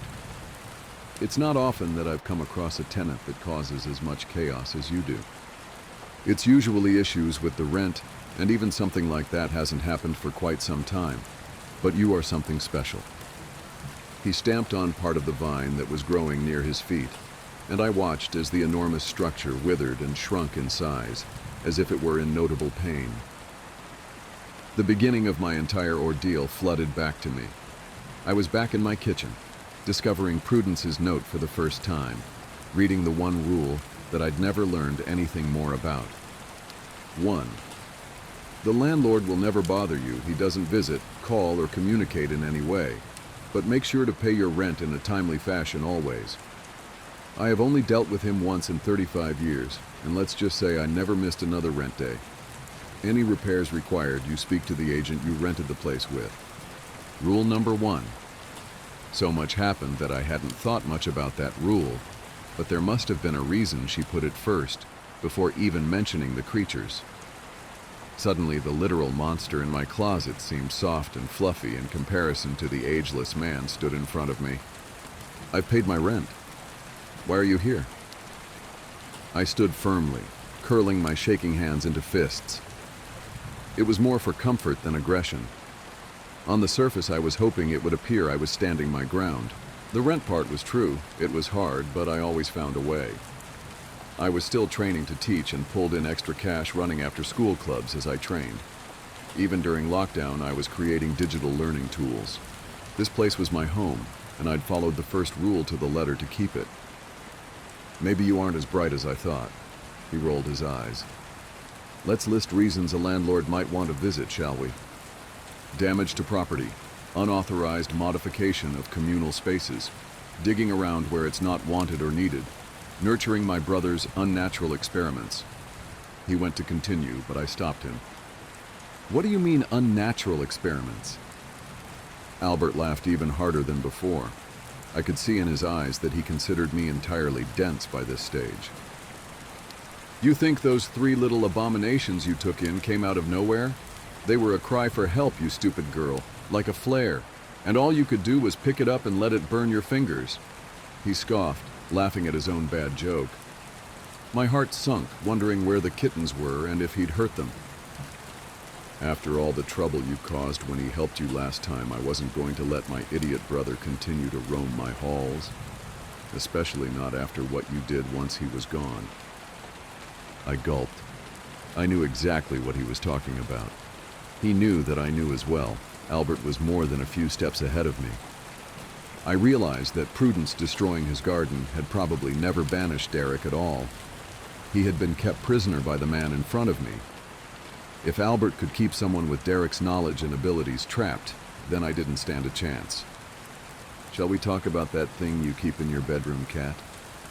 "I didn't mean to. I'm so sorry. I've regretted it since." I stuttered. I felt a tear run down my cheek as I anticipated imminent death. "I know that. You wouldn't have even known how if my brother had never told the last woman. And he pretends to be so pious." The smile on his face had disappeared. Even the thought of Derek left him with a scowl. "He just tried to help the residents here. Please, I made a mistake." I protested, anticipating that I was about to die or even worse. Albert didn't speak. He just huffed in frustration and turned to walk towards the bedroom. I followed him, trying not to stay too close. The floor was trailed with blood, and as he entered the room, I noticed the wardrobe door was practically shattered. You couldn't even contain your mistake properly. He gestured to Jamie, who was in the corner, hunched over the blood-smothered body of a kitten that he was crunching on the bones of. Tiny bits of muscle and skin and pools of blood littered the floor. His eyes were beady and black. Any semblance of Jamie I'd once seen in them was gone. I noticed Tetley and Wrinkles shivering together in the opposite corner, trying to hide from the monster. The brief relief I felt that they hadn't all met the same fate was interrupted when Jamie started to growl at Albert, baring his crimson-splashed teeth as menacingly as he could. I watched in horror as Albert just stood there, staring at the increasingly angry beast. The creature I had been hiding for all these months lunged at him aggressively, claws outstretched. Albert wasn't fazed. He barely even moved a muscle, just reached out a tattered sleeve and waited for Jamie to make contact with his hand. The second Jamie touched Albert, he let out the most almighty, inhuman scream you could imagine. It felt like my eardrums were about to burst, and I instinctively put my hands over them. Albert put his hand back down by his side as Jamie fell in a heap to the floor. He wasn't moving. Not like when I'd stabbed him with the poker. He wasn't just still, he was dead still. The heap of fur he had become started to morph on the floor. His jaw pulled inwards as if it were dislocating, and his limbs began to stretch and shed their fur. After a while, Jamie was laid there on the floor. Not the rat Jamie, the real one. The one I'd spent years with and searched for a home with. The one who knew me before all this shit ever happened. And he was dead too. For real this time. It took everything I had not to throw myself on the floor with him. I stopped myself multiple times, but Albert's eyes bore into my soul and rendered me unable to move a muscle. I tried to fight back tears, but I couldn't. Don't bother to cry. He died a long time ago. Albert kicked Jamie's corpse and bent down into a squat to get closer to him, not taking his eyes off me. I didn't let him out, if that's what you were thinking. No, Cat. You did when you locked an angry animal in a cage. Eventually they all get free. I whimpered a little as he inspected the remains of my boyfriend, intensely taking in his hair and eyes. My brother had this preconceived notion that humans can live in harmony with the evil that inhabits this building. He's wrong, Cat. We can't. Eventually it drives us all mad. Your mistake made such an unusual racket, I had to come and see what was going on. Did you ever imagine keeping him like that before you lived here? Of course not. I tried to interject, but he wouldn't let me.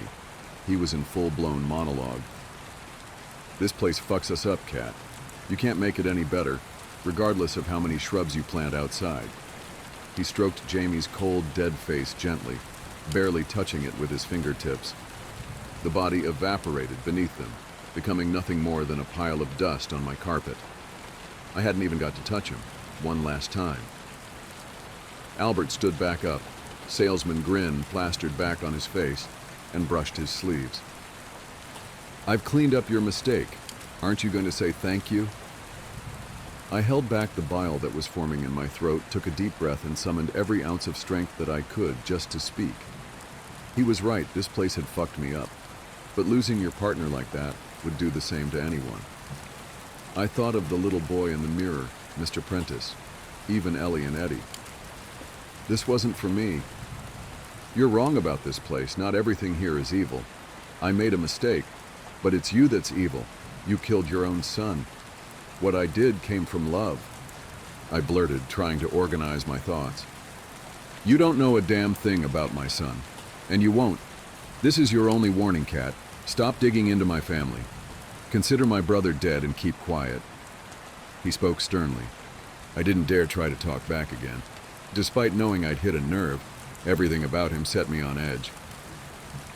He took another vicious stamp on part of the vine as he exited the bedroom. It shriveled entirely underneath his dusty dress shoes, back to the size that it had been when I pulled my foot free, except it wasn't green anymore. It was brown and rotten. He turned to me once more before he reached the front door of the flat to leave and spoke. If you dare continue your pointless little mission to try and find Derek, you will meet the same fate as that blind old bat from down the hall.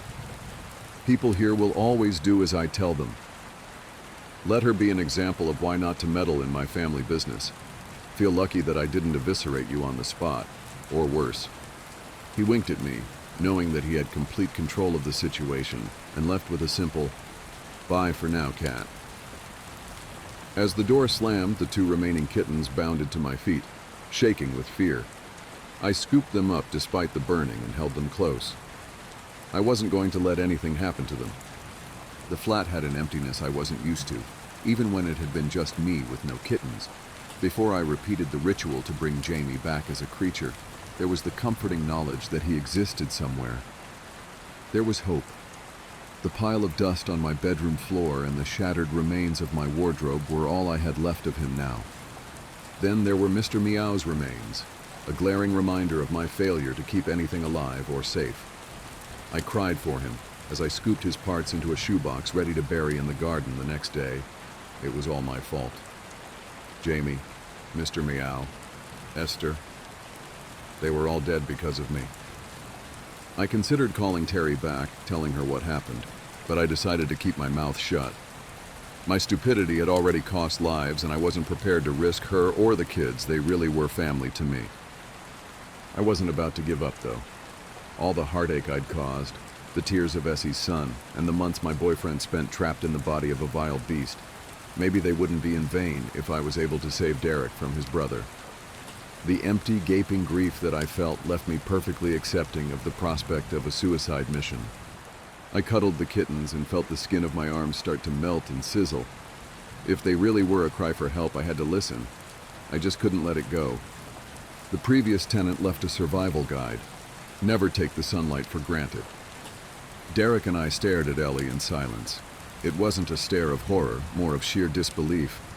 I couldn't be more grateful that she had saved our lives. What remained of Albert on the floor wasn't a source of alarm.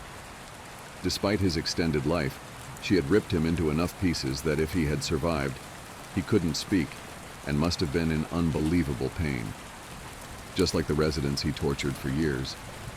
It would have been a cruel irony, and I almost half hoped he hadn't truly died, as sick as that may sound. "Are you okay?" I asked Ellie. She had shrunken and morphed back into a smaller demonic child, something that I felt a need to protect, despite the fact she didn't need anyone to do so. "I'm fine," she answered, head still hung as if she were ashamed. There was a pause for a moment. "Thank you, sweetheart. We'd all be dead without you." Derek chipped in, his normal calm and positive tone restored. Ellie lifted her head and smiled as he recognized her for the hero she was. It wasn't that I didn't feel the same, it's just that the shock was overwhelming. "We need to help another friend now, honey. Do you want to grab Kat and come with me?" Ellie wrapped her clawed hand in mine as I clutched Derek's blood-soaked tweed cap with the other. She looked at me with love, just like she had at the beginning of this nightmare. The cold atmosphere of the floors below that we stood in had been reduced to a pile on the ground, just like Albert.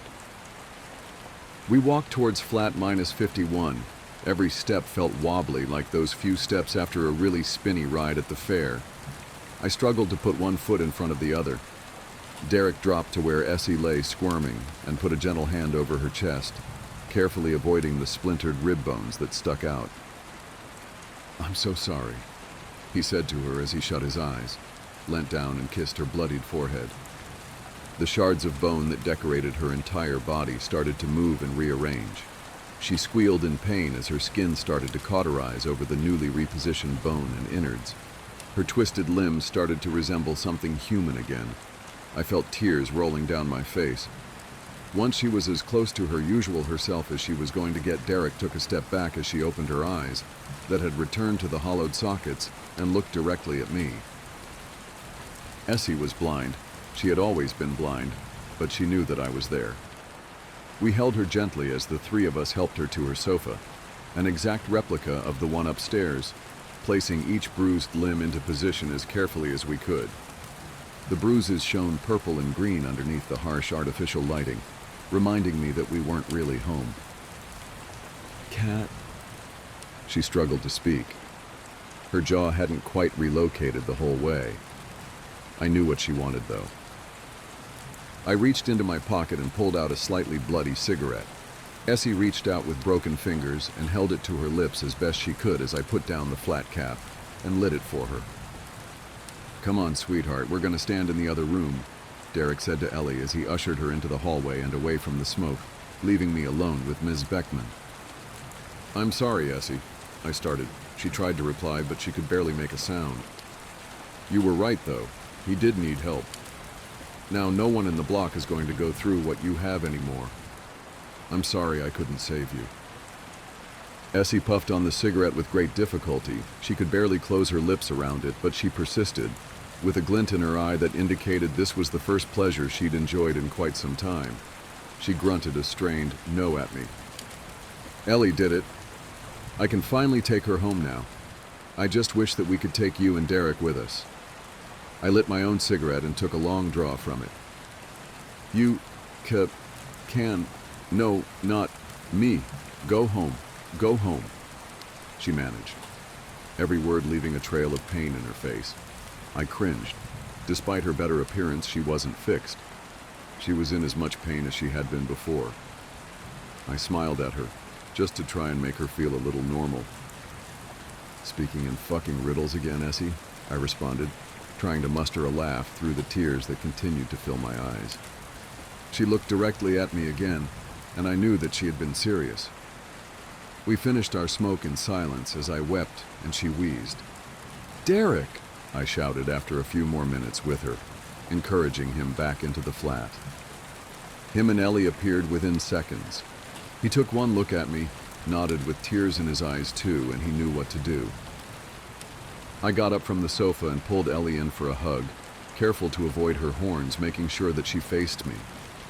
Then I watched over her shoulder as he delicately closed Essie's eyelids, and the wheezing stopped. I held in a sob and clutched my young friend as tightly as I could. Derek walked towards us and put his arms around the both of us for a moment in silent mourning before stepping back. Ellie looked up at me, a knowing in her voids, and she spoke. "I want to go home now, Kat." Her words broke what was left of my resolve. The sobbing began and Derek put his hand on my shoulder. He started to walk us out of the hallway, and as we reached the mess on the floor that had once been Albert, outside the door of flat -42, I came to a sudden stop. "No further. We need to go in there," I said, directing them into the open door of my anti-flat. Derek tried to speak and protest, but I stopped him the moment he opened his mouth. "Please, just trust me." I wasn't angry or frantic like before, and I think that he knew I wasn't trying to lead us into more trouble. I recognized that I'd probably done enough of that to last a lifetime. Essie hadn't led me astray before. Her advice had been sound. I'd taken a few detours, but I got to the right place eventually. If I were to respect her death, then I had to follow the last bit of advice she gave out. The flat was familiar. My sofa, fold-out table, and kitchen were all there, identical to the ones I'd spent so much time at. The flat was windowless, the sole indication in my confusion that I wasn't truly home. I pulled back the curtains of the balcony doors to reveal thick concrete behind them. It was sad, really, but I almost longed to see the window cleaner tapping on the glass and begging to be let in. I would trade his persistent harassment for my current predicament in a heartbeat. I felt my face sink. Whatever Essie had wanted me to see here wasn't as clear as I'd hoped. I should have anticipated that it wouldn't be easy. Derek and Ellie stood in silence as I inspected every inch of the place, even down to an equally smashed copy of the prison I had kept Jamie in. Frustrated, I eventually looped back into the living room, prepared to walk out the front door and follow Derek to the basement entrance, where he would leave us again. The prospect of going through all that, for him to remain trapped in these layers, was more disheartening than anything I'd felt before. Then I saw the light. It wasn't a eureka moment, or some sort of religious epiphany. It was an actual physical light. It wasn't artificial like the one that had plagued our stay in the Undertower. It was real, and it was coming from the sun. "How?" Derek uttered in wonder as his eyes fixed on the grate that had appeared at the top of the concrete, behind the sliding balcony doors. The sun flooding in lit up his whole face and electrified his kind eyes. The opening looked just the same as it had the night I found the kittens, But from the other side, its appearance was all the more poignant. Who would have thought that metal bars could signify such freedom? When it first appeared, I had never imagined that something other than a basement could exist beneath the block. Thank you, Essie. I looked up at the ceiling and imagined her smile as it had been before Albert had got to her. She knew she couldn't be saved, but she made sure Derek didn't have to stay. And I knew that in her death, she wouldn't have to suffer again. The grate was just large enough for a person to fit through with enough of a squeeze, and I could almost make out the shrubbery me and the twins had planted. See? You're coming too! I grinned at Derek with the first bit of true joy I'd felt in quite some time. He didn't protest this time, or argue at all. He smiled back and just said two simple words.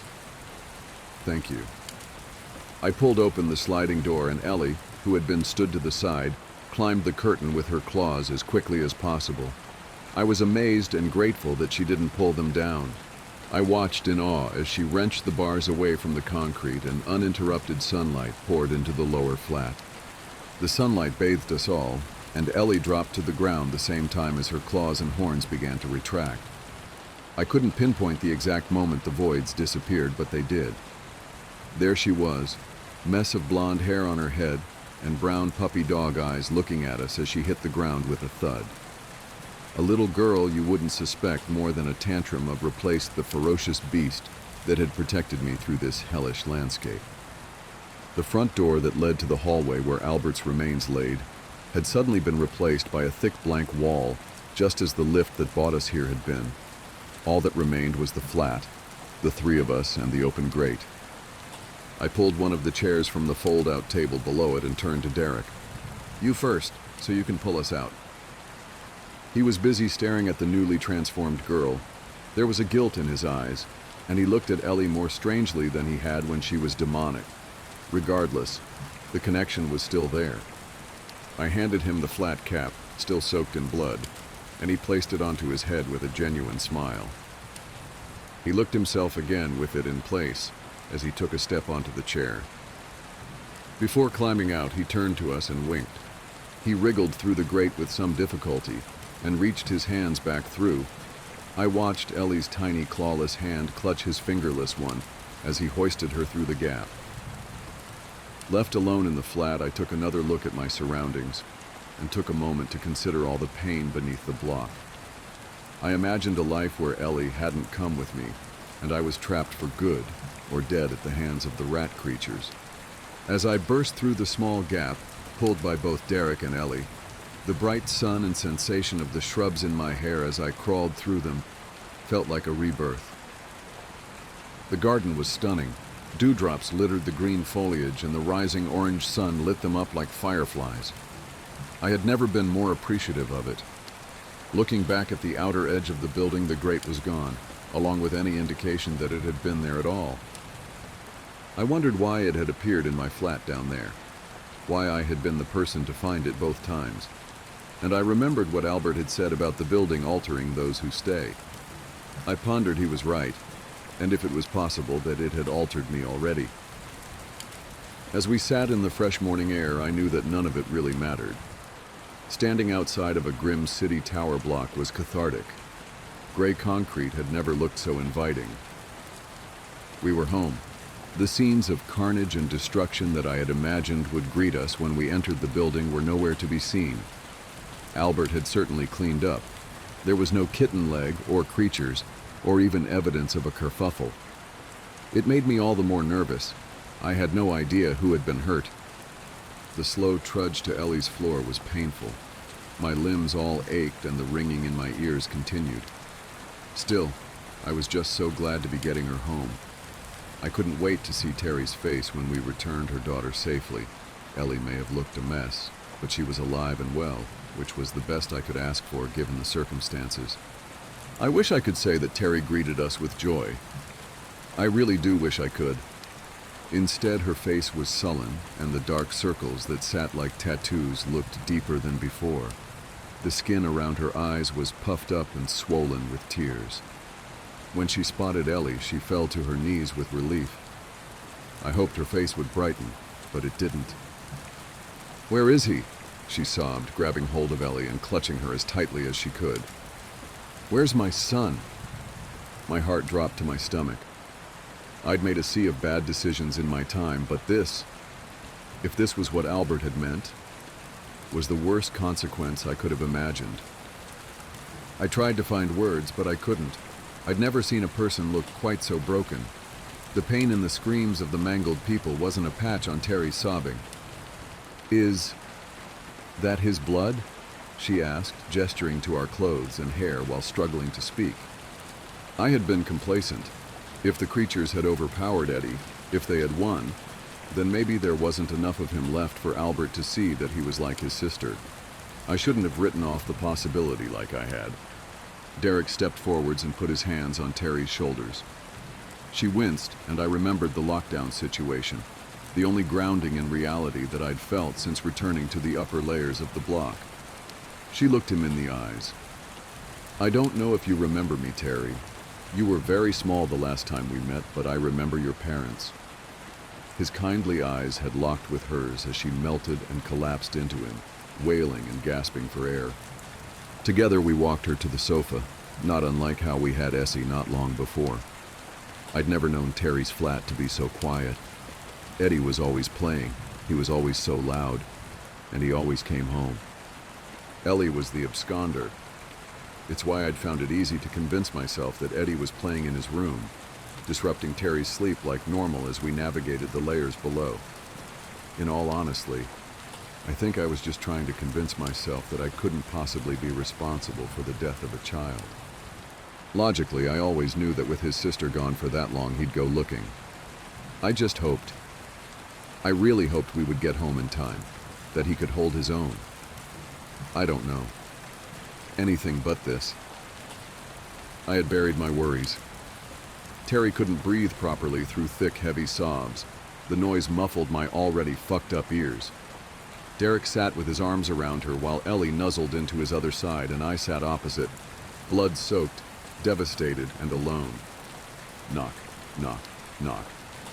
The tapping on the door brought all conversation, sobbing and brooding to a stop. Terry sprinted to the door, hope in her eyes, and as it opened, she wailed in joy. Get off me, Mum. Where's Ellie? The familiar voice of the young boy jolted me back into the room, and I turned to see Eddie, accompanied by none other than Mr. Prentice. Eddie spotted his sister on the sofa and ran towards the three of us. Whoa, where did all the blood come from? Cool, he shouted. There were a few cuts and bruises covering his limbs, but he seemed mostly unharmed. His excitement was enough to tell me that he was okay. Derek stared at him in disbelief, not unlike how he had Ellie upon their first meeting. I turned and walked towards the door, to where Terry and Mr. Prentice were speaking. Mr. Prentice wobbled slightly as he kept himself propped up with his cane. What happened? I asked. I'm not sure. I heard a lot of banging and decided I should go and check what was going on. I found him at the bottom by that ghastly lift. I didn't recognize the man in the suit. I couldn't get close enough, but I don't understand how anyone could stand over an injured child and not help. He ran into the lift when I got closer, and you know how I like to avoid that place. I'm not sure why folk run from me sometimes, but it was probably for the best. I'm not sure what I'd have done. I imagined Mr. Prentice in his animal form running towards Albert. Imagining that the landlord had run scared from the beast warmed my heart. Anyway, I'm rather tired, so if you don't... Mr. P stopped as he caught a glimpse of the inside of the flat behind us. His eyes widened. Is that... Derek? Derek came up behind us and reached out a bloodied hand to shake Mr. Prentice's. The elderly man looked unsteady on his cane, as if he had seen a ghost. It's been years, he stuttered, beaming, firmly gripping Derek's intact hand. We shall have to have a drink together, my friend. We will, Derek smiled. I'm back now. There'll be plenty of time to catch up. Terry clutched the twins tightly as the two men reveled in their meeting. I couldn't help but smile quietly to myself and think of Essie. The kids were safe, Derek was back, and Albert couldn't continue to terrorize the block. And yet again, Mr. Prentice had proved himself the real MVP. We left Terry and the kids to have some family time. Ellie hugged Derek so tightly as we left, I thought she might crush him. We walked back to the 7th floor where mine and Mr. P's flats were. It should have been a victory walk, but I couldn't shake the feeling that everything wasn't entirely over. My feeling was confirmed once the door to flat 48 closed behind Mr. Prentice and Derek looked at me gravely. There's a few more things you need to know, Kat. Can you get cleaned up and meet me in the garden? The first happened on a case that I went out on right after I got out of training and was still pretty new to everything. Before I took this job, I was a volunteer, so I had a basic idea of what to expect. But on those calls, you're mostly dealing with finding lost people after vets have found signs of them. As an CR officer, you go out for all kinds of cases, from animal bites to heart attacks. This case got called in early in the morning, from a young couple who were up on one of the trails that goes by the lake. The husband was completely hysterical, and we couldn't really figure out what was going on. We could hear the woman screaming in the background, and he was begging us to come up there right away. When we get there, we see him holding his wife, and she's got something in her arms. She's screaming these awful, almost animal-like screams, and he's sobbing. He sees us and he screams at us to help them, to please get an ambulance up there. Now obviously we can't just drive an ambulance up the walking path, so we ask him if his wife needs help, or if she can walk on her own. He's still hysterical, but he manages to tell us that it's not his wife that needs help. I go over while one of the vets tries to calm him down, and I ask the wife what's going on. She's rocking, holding something, and just shrieking over and over. I crouch down and see that whatever she's holding, it's covering her with blood. That's when I notice the sling on her front, and my heart sinks. I ask her to tell me what's going on, and I sort of pry her arms gently open so I can see what she's holding. It's her baby, obviously dead. His head is caved in on one side and he's covered in scratches. Now, I've seen dead bodies before, but something about this whole situation hits me hard. I have to take a second to compose myself, and I get up and go get one of the other vets who's standing by. I tell him that it's a dead kid, and he sort of pats my shoulder and tells me he'll deal with it. It took us over an hour to get this woman to let us see her kid. Every time we try to take him from her, she flips out and tells us we can't have him, that he'll be okay if we just leave her alone and let her help him.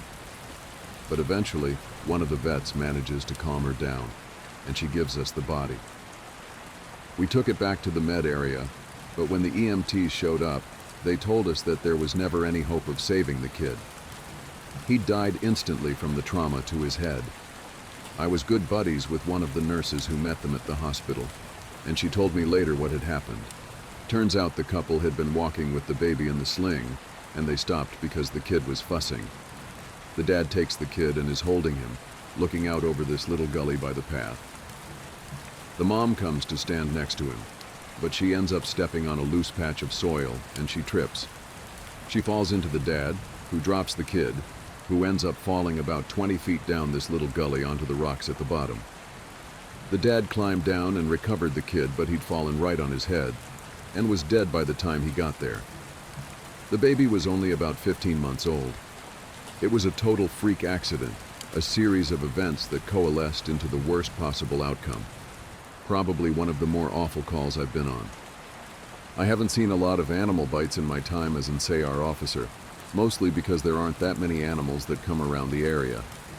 While there are bears in the area, they tend to stay pretty far away from people, and sightings are highly unusual. Most of the animals you'll see are small ones, like coyotes, raccoons, or skunks. What we do see frequently, though, are moose.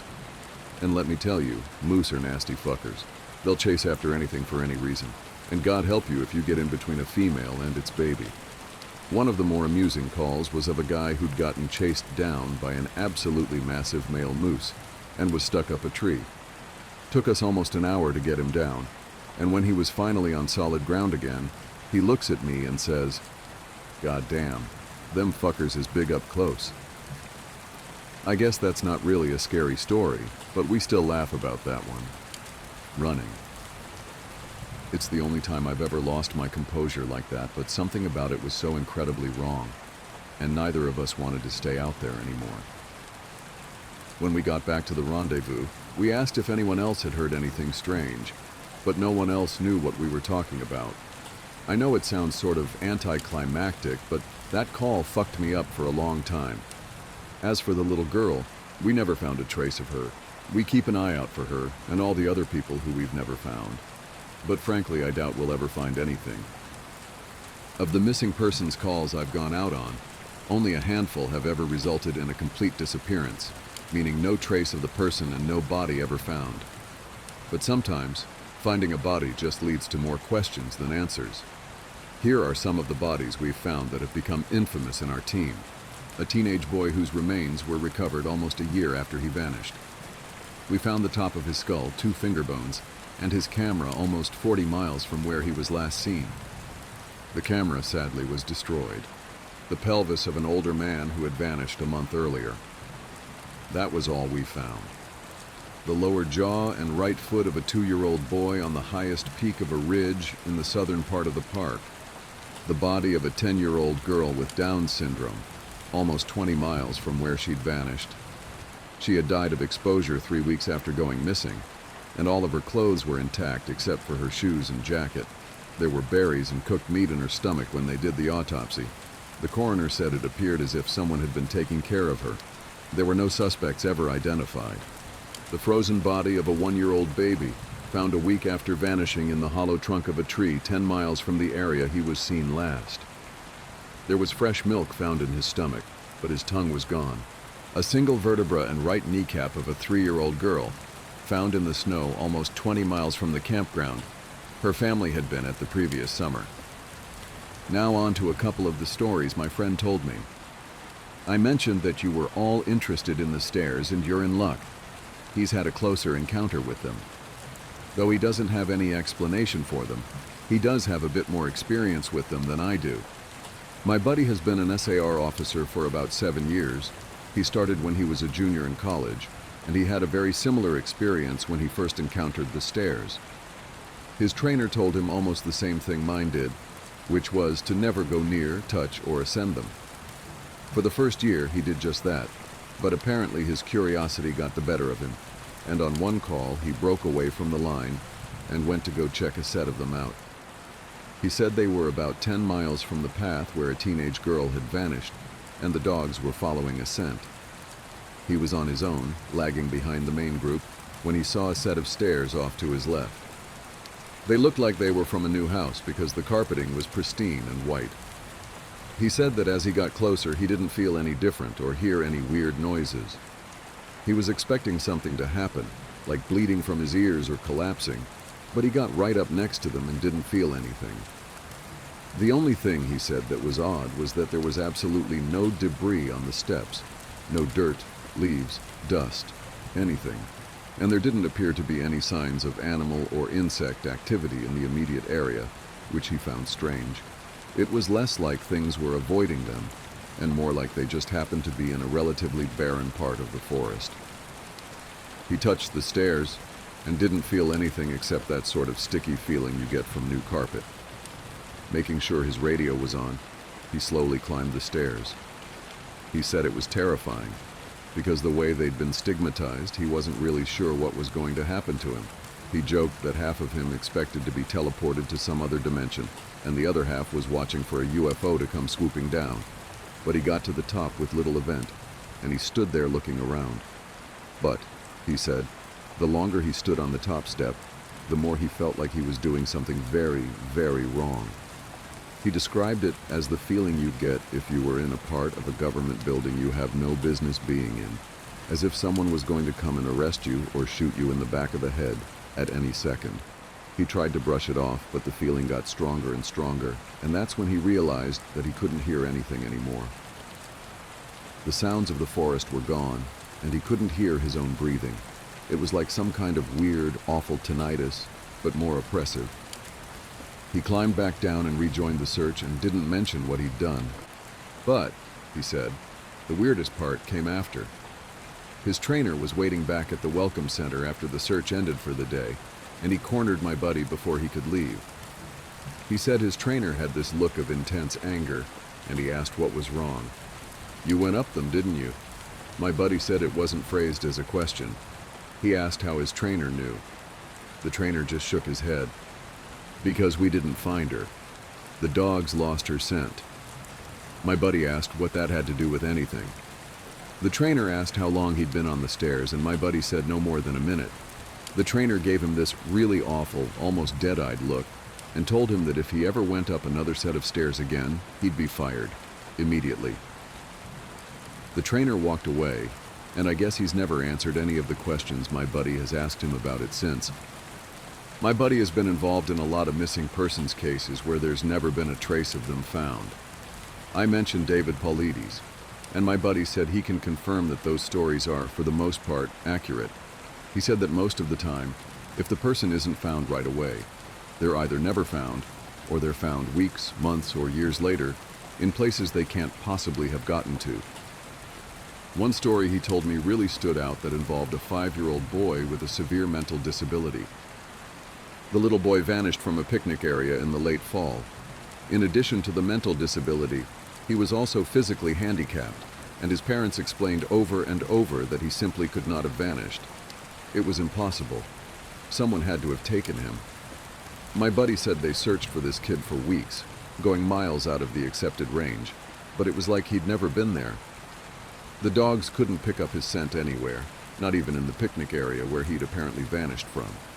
Suspicion fell on the parents, but it was pretty clear that they were devastated and hadn't done anything sinister to their kid.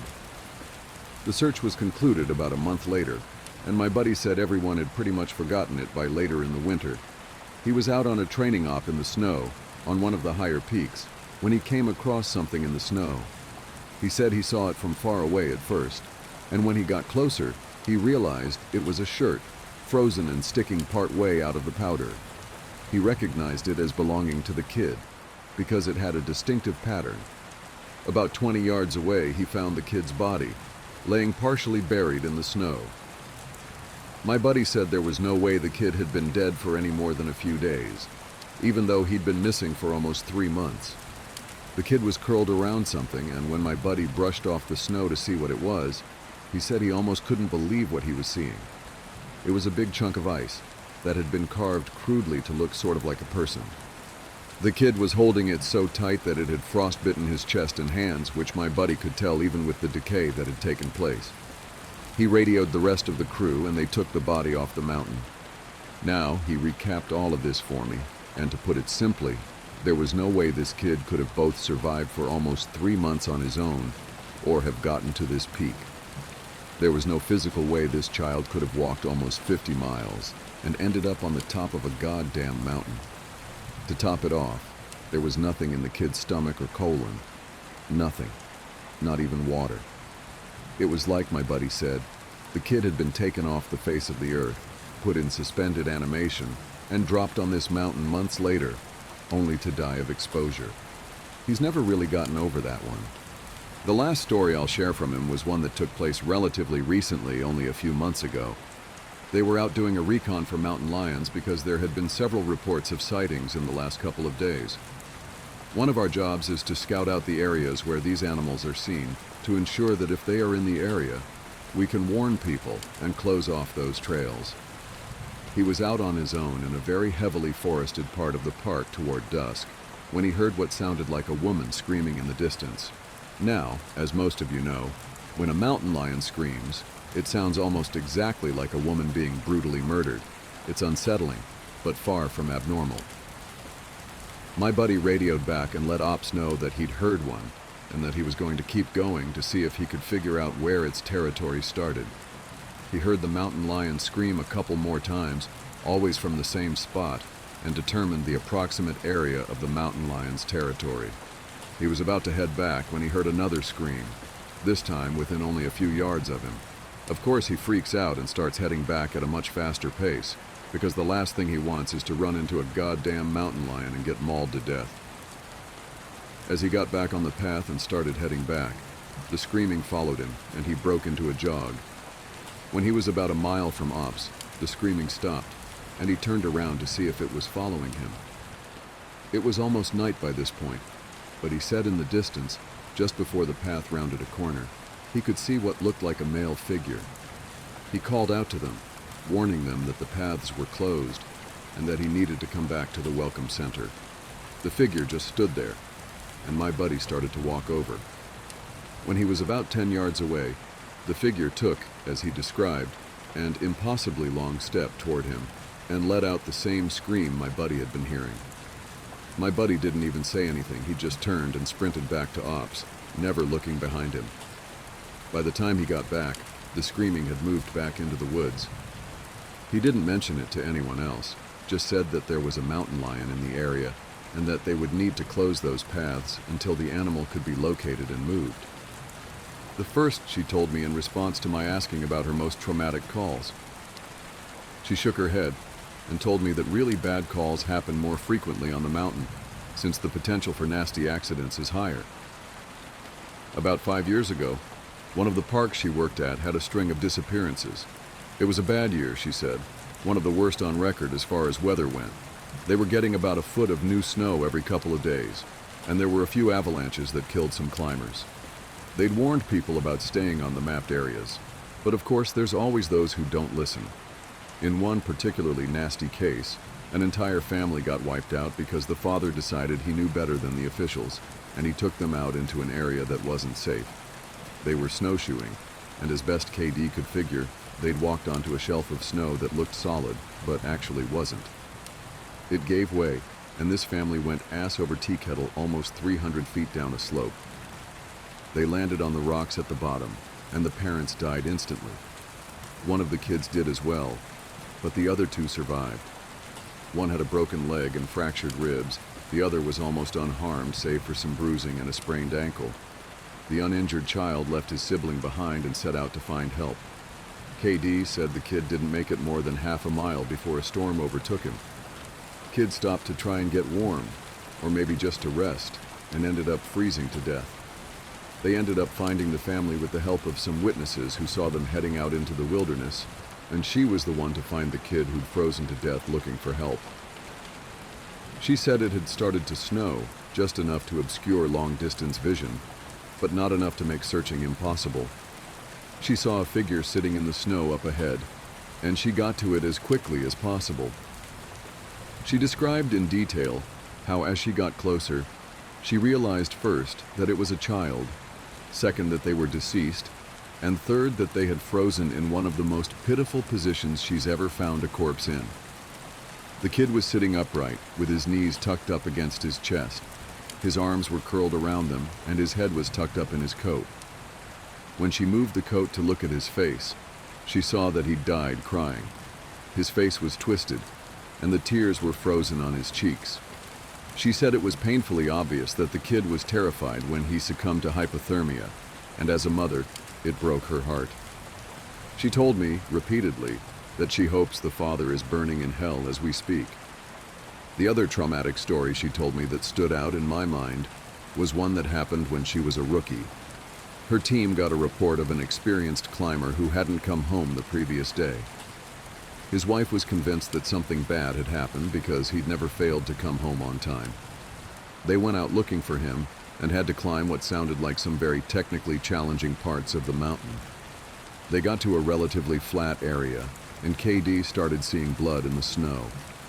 She followed the trail, and as she went, she started seeing little bits of tissue. She wasn't sure exactly what body part it had come from, but the farther she followed it, the more there was. She follows this blood and tissue trail to a sheltered area under a cliff face, and she finds the climber. She said there was so much blood, more than she'd ever seen before. He was lying face down, one arm stretched in front of him, as if he'd died crawling. She looks closer and sees that he's been partially disemboweled, which is where the tissue she'd seen had come from. The guy has an ice pick tucked into a hip holster, and it's covered in blood. Of course, they'll never be sure exactly what happened, but she said, as best she can figure, this is what went down. The guy had been attempting to climb up to the next area and had been using his ice axe to ascend. He'd probably hit a loose patch and had fallen. On the way down, or possibly when he landed, he'd gotten impaled by the axe, and it had disemboweled him. He drug himself along, tearing pieces of himself out as he went, and had died under the cliff face. She isn't terribly bothered by gore, but I guess a few of the guys who came to help her remove the body threw up when they turned him over, and a good portion of his intestines spilled out. I mentioned to her that I was interested in hearing about any experiences she had with people completely disappearing. Her eyes light up, and she leans in close to me. "Want to hear a real doozy?" she asks. She tells me about how, when she first started, there was a case that got a lot of attention in the media. A family had been out berry picking in an area of the forest very close to the entrance of the park. They had 2 little boys, both under the age of 5, and at some point during the day, one of them vanishes. There's an absolutely massive search, and they find absolutely nothing. It's another of those cases where it's like, the kid was never there in the first place. The dogs just sit down and don't pick up on anything. No trace of the kid is found. The search goes on for about 2 months, but is eventually called off. Fast forward to 6 months later. The family comes back to place flowers at a memorial that's been set up there for the kid. They bring their other son. While they're placing the flowers, they lose sight of the kid for about 3 seconds, and in that span of time, he vanishes into thin air. Now, obviously, the parents are beyond devastated. It's awful enough to lose one child, but to lose 2 is beyond imagining. The search is huge, one of the largest in state history. There are about 300 volunteers combing every inch of this park, looking for the kid. But again, there's no trace of him. The search goes on for about a week, with people looking miles from the part of the park he vanished from. And then, almost 2 weeks later, a volunteer almost 15 miles from the designated search area radios in that he's found the kid. They assume that the kid was dead, but the volunteer says he's not only alive, he's in good shape. KD and her team go out to recover the kid, and when they get there, she can't believe that this is the kid that's been missing. His clothes are clean, there's no dirt on him anywhere, and he doesn't appear traumatized. The volunteer says he found the kid sitting on a log, playing with a little twig bundle that's bound together with some old rope. KD asks him where he's been, who he was with for those 2 weeks, and the kid tells her that he's been with the Fuzzy Man. Now, KD firmly believes in Bigfoot, so she gets all excited and asks what he means by fuzzy. Was he hairy? But the kid says no, he wasn't hairy. He was a fuzzy man, and he describes a man that's blurry, like when you close your eyes, but not all the way closed. He says the man came out of the trees and took the kid with him deep into the woods. The kid says he slept in a hollow tree, and the fuzzy man gave him berries to eat. KD asks if the man was mean, if he scared the kid, and the kid says no, he wasn't scary, but I didn't like how he didn't have eyes. KD says they get the kid back to headquarters, and a cop takes him into town to talk to him more about what happened. She's friends with the cop that talked to him, and she said the kid described being kept in this tree by the fuzzy man and given berries whenever he was hungry. He was allowed to wander around a very specific clearing, but when he tried to go further, the fuzzy man would get mad and yell real loud, even though he didn't have a mouth. When the kid got scared at night, the fuzzy man made it go brighter and gave him the twig bundle. He said the fuzzy man was going to keep him, but he had to let him go because the kid wasn't the right kind. He either can't or won't elaborate more on that. The cops are just sort of left scratching their heads, and the search for his brother is renewed with no results. The kid has no idea where his brother might be, and they never find him. The last story that KD told me was of something that happened to her when she got separated from her training group when she was a rookie. They were learning the basics of high elevation belaying on a well-mapped side of the mountain, and she had to use the bathroom. She went off about 50 yards from the group during a meal break and did her business. I'll tell the rest exactly as she told it to me. So I go to take a piss, and once I'm done, I start going back to the group. But I've only gotten about 5 feet when I realize that I have no idea where I am. And this wasn't a, oh, I got turned around, lost. I mean, I had literally no fucking clue where I was. If you'd asked me, I don't even think I'd have been able to tell you what state we were in. It was sort of how I imagine people with amnesia feel, you know? You're completely lost and you have no idea what to do. So I stood there for a while, just trying to figure out where the fuck I was and what I was supposed to do.